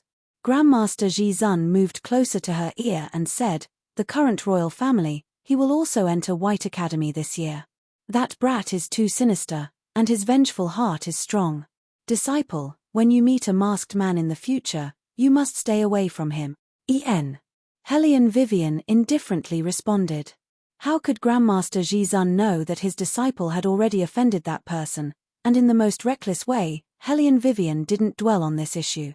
After all, ever since she entered White Academy, she hadn't seen any masked man, but there was one thing she needed to ask. "Master, the matter of you accepting me as your disciple, for the time being, don't tell anyone." "Why?" Grandmaster Ji Zun's eyes widened. He had finally accepted a disciple, and he wanted to show off in front of Tu Laro and the others. Hellion Vivian smiled. "It's more interesting when the enemy is in the light and I am in the dark, and Master only needs to teach me, I can handle the rest myself." She wanted to find a backer, but that didn't mean she wanted to be a second generation that needed someone to protect her. Compared to relying on others, she preferred to fight alone. "Disciple." The Grandmaster looked at his disciple and said in a low voice, "Actually, you don't have to be so sensible." It wasn't easy for him to accept a disciple. What's wrong with bringing her out to show off? Hellion Vivian was very firm on this point. "You have to promise me and pretend that you don't know me in front of others." "No." Ji Zun shook his head like an old urchin. "This old man won't agree. This old man still wants to help you teach that Murong brat a lesson."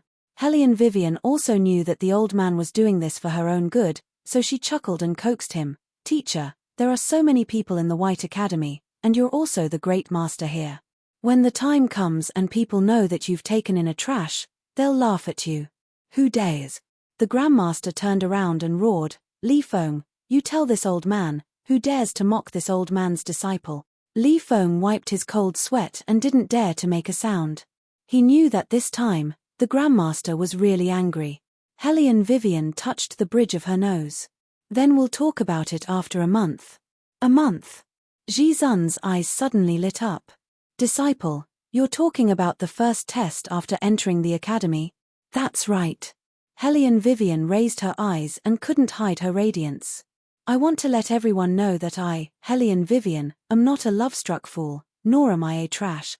Ji Zun stared blankly at her for a moment, then suddenly laughed out loud. "Ha ha, good disciple. Let them take a good look." Not only did his disciple know how to make armaments, she also knew how to beat people. Li Feng, however, didn't think as well as Grandmaster thought. He still hadn't forgotten the result of Hellion Vivian's previous test. Her martial chi was basically zero. Even if she was a genius in armaments, it still couldn't change the fact that her aptitude was quite low.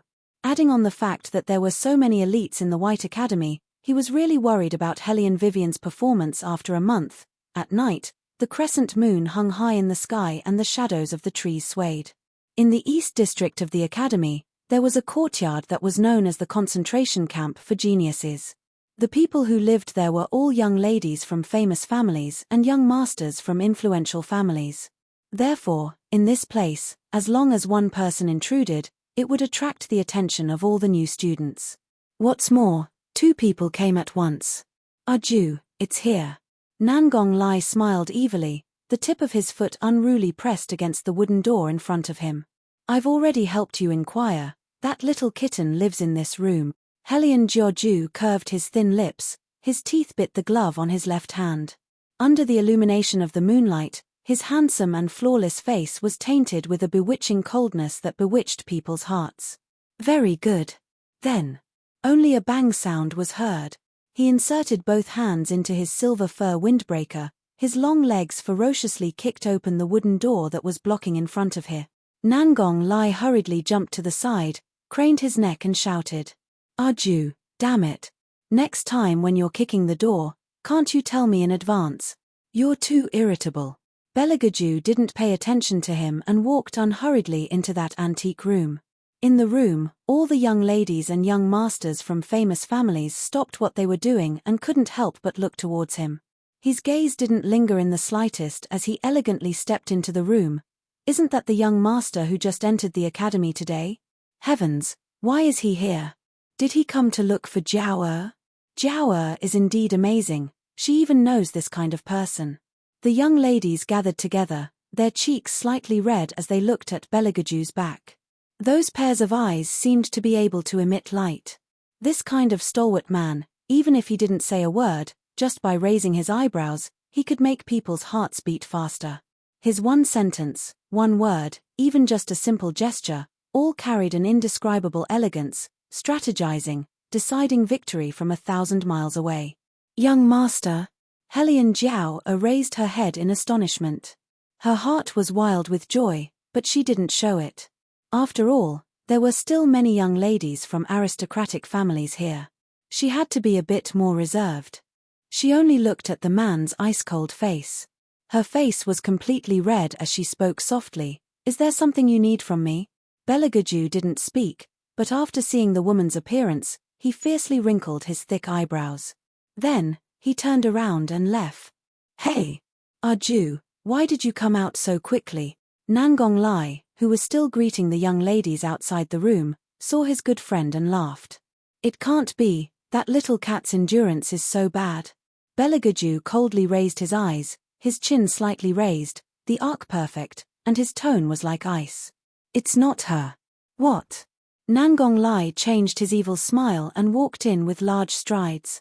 Looking at Hellion Jiao's delicate face, his pair of long and narrow eyes were full of astonishment.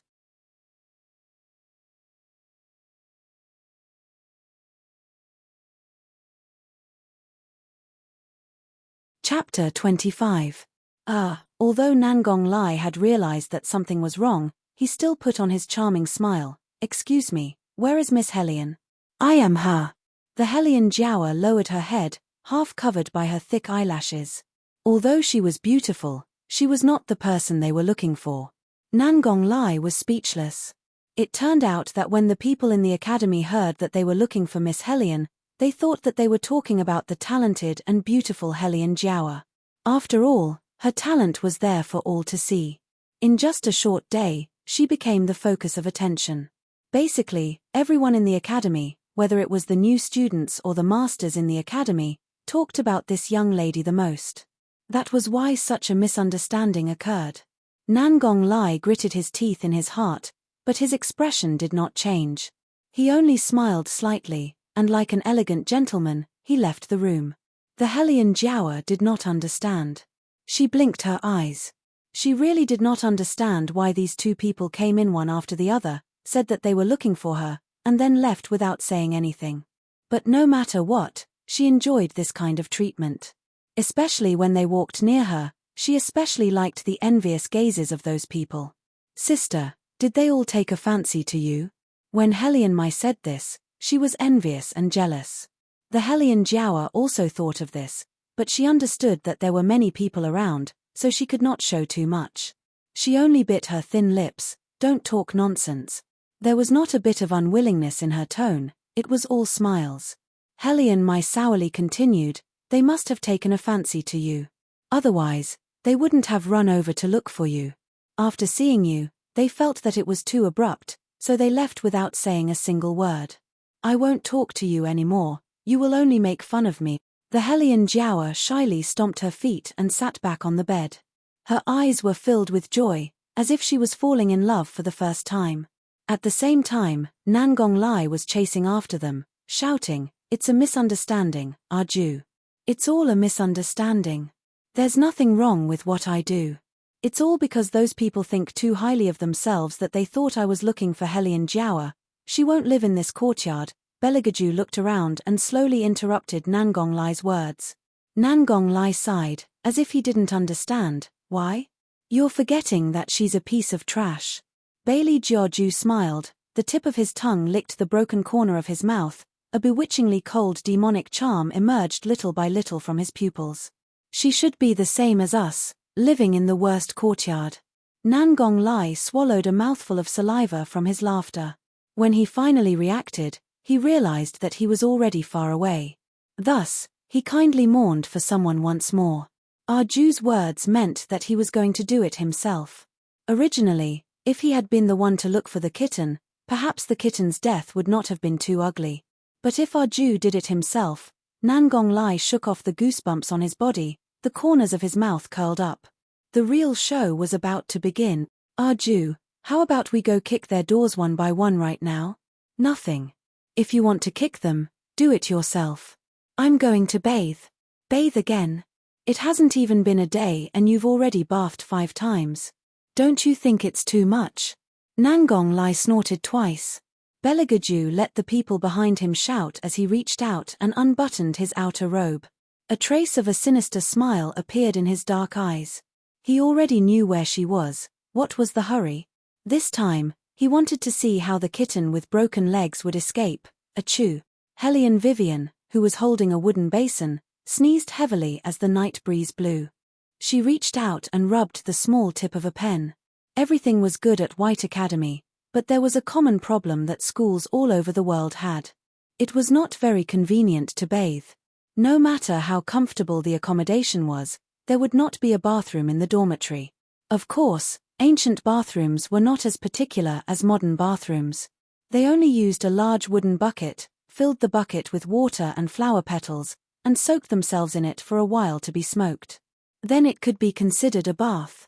In this regard, White Academy was better. They used the hot spring water from the mountain and specially built several bamboo huts for the students to use as bathrooms. They even separated the male and female students. Helian Vivian also did not have any misgivings. She took her pure white towel and the ancient incense leaves, and handsomely pulled open the left side of the bamboo hut. All 4 sides were connected.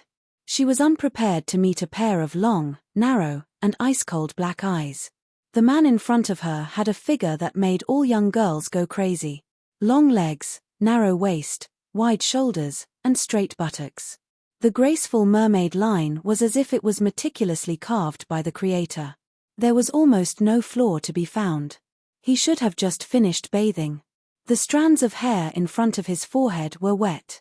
He used one hand to casually press it to the back of his head, only revealing the pinky ring on his little finger. The fine diamonds on the ring were shining with an evil light that matched him extremely well. And the innate arrogance on his body was like a king patrolling his territory, emitting a strong oppressive feeling that could not be ignored. But this was not the main point. The main point was Big Brother. Even if you are bathing, you still need to wrap yourself in a blanket. Helian Vivian was forced to admire the picture of a beautiful man in front of her eyes. Before her face could turn red, her back suddenly tensed up. Wait a minute, this man looked very familiar. It was actually him. The unlucky guy who was kissed by her. Like a dangerous animal, Hellion Vivian's first reaction after seeing the man's appearance was to immediately turn around. But unfortunately, it was already too late. The collar behind her back was carelessly pulled. Although the force was not very strong, it was enough to nail her to the ground. Moreover, her nose was filled with the domineering cold fragrance of the man who had just finished bathing, as if it wanted to swallow her whole body, surging violently. Hellion Vivian had just raised her eyes when she fell into a pair of deep eyes like an ancient well. Those eyes were not unfamiliar to her. They were devilishly cold and mysterious, cold and emotionless. They were like the red spider lilies that bloomed in hell and were sent back by the demons, but still lingered on the road to the yellow springs. If one was not careful, they could drown in the beauty of the netherworld. When the man saw her, he slightly narrowed his eyes. After a moment, the man's tightly pursed lips slowly curved into an incomparably evil smile. That kind of dangerous smile only made Hellion Vivian think of a sentence: "There is a path to heaven but you don't take it, there is no door to hell but you barge in." This was really a frightening coincidence. Hellion Wei licked her slightly dry lips. Her pair of eyes moved nimbly as she started to plan how she was going to escape. "Don't waste your time." Beligaju looked down at the woman in front of him. His cold and languid voice carried a sense of danger as it came close to Hellion Vivian's ears. "Do you think that after I finally caught you, I will let you escape so easily, Ian? You're tuning in to the Dreamy Chapters YouTube channel. We're so grateful for your support, and don't forget to subscribe to join us on this incredible journey through captivating stories. Your generosity through donations truly makes a world of difference, as it's the primary source of revenue that allows me to expand and enhance this channel for you. Thank you from the bottom of my heart for being a part of this adventure.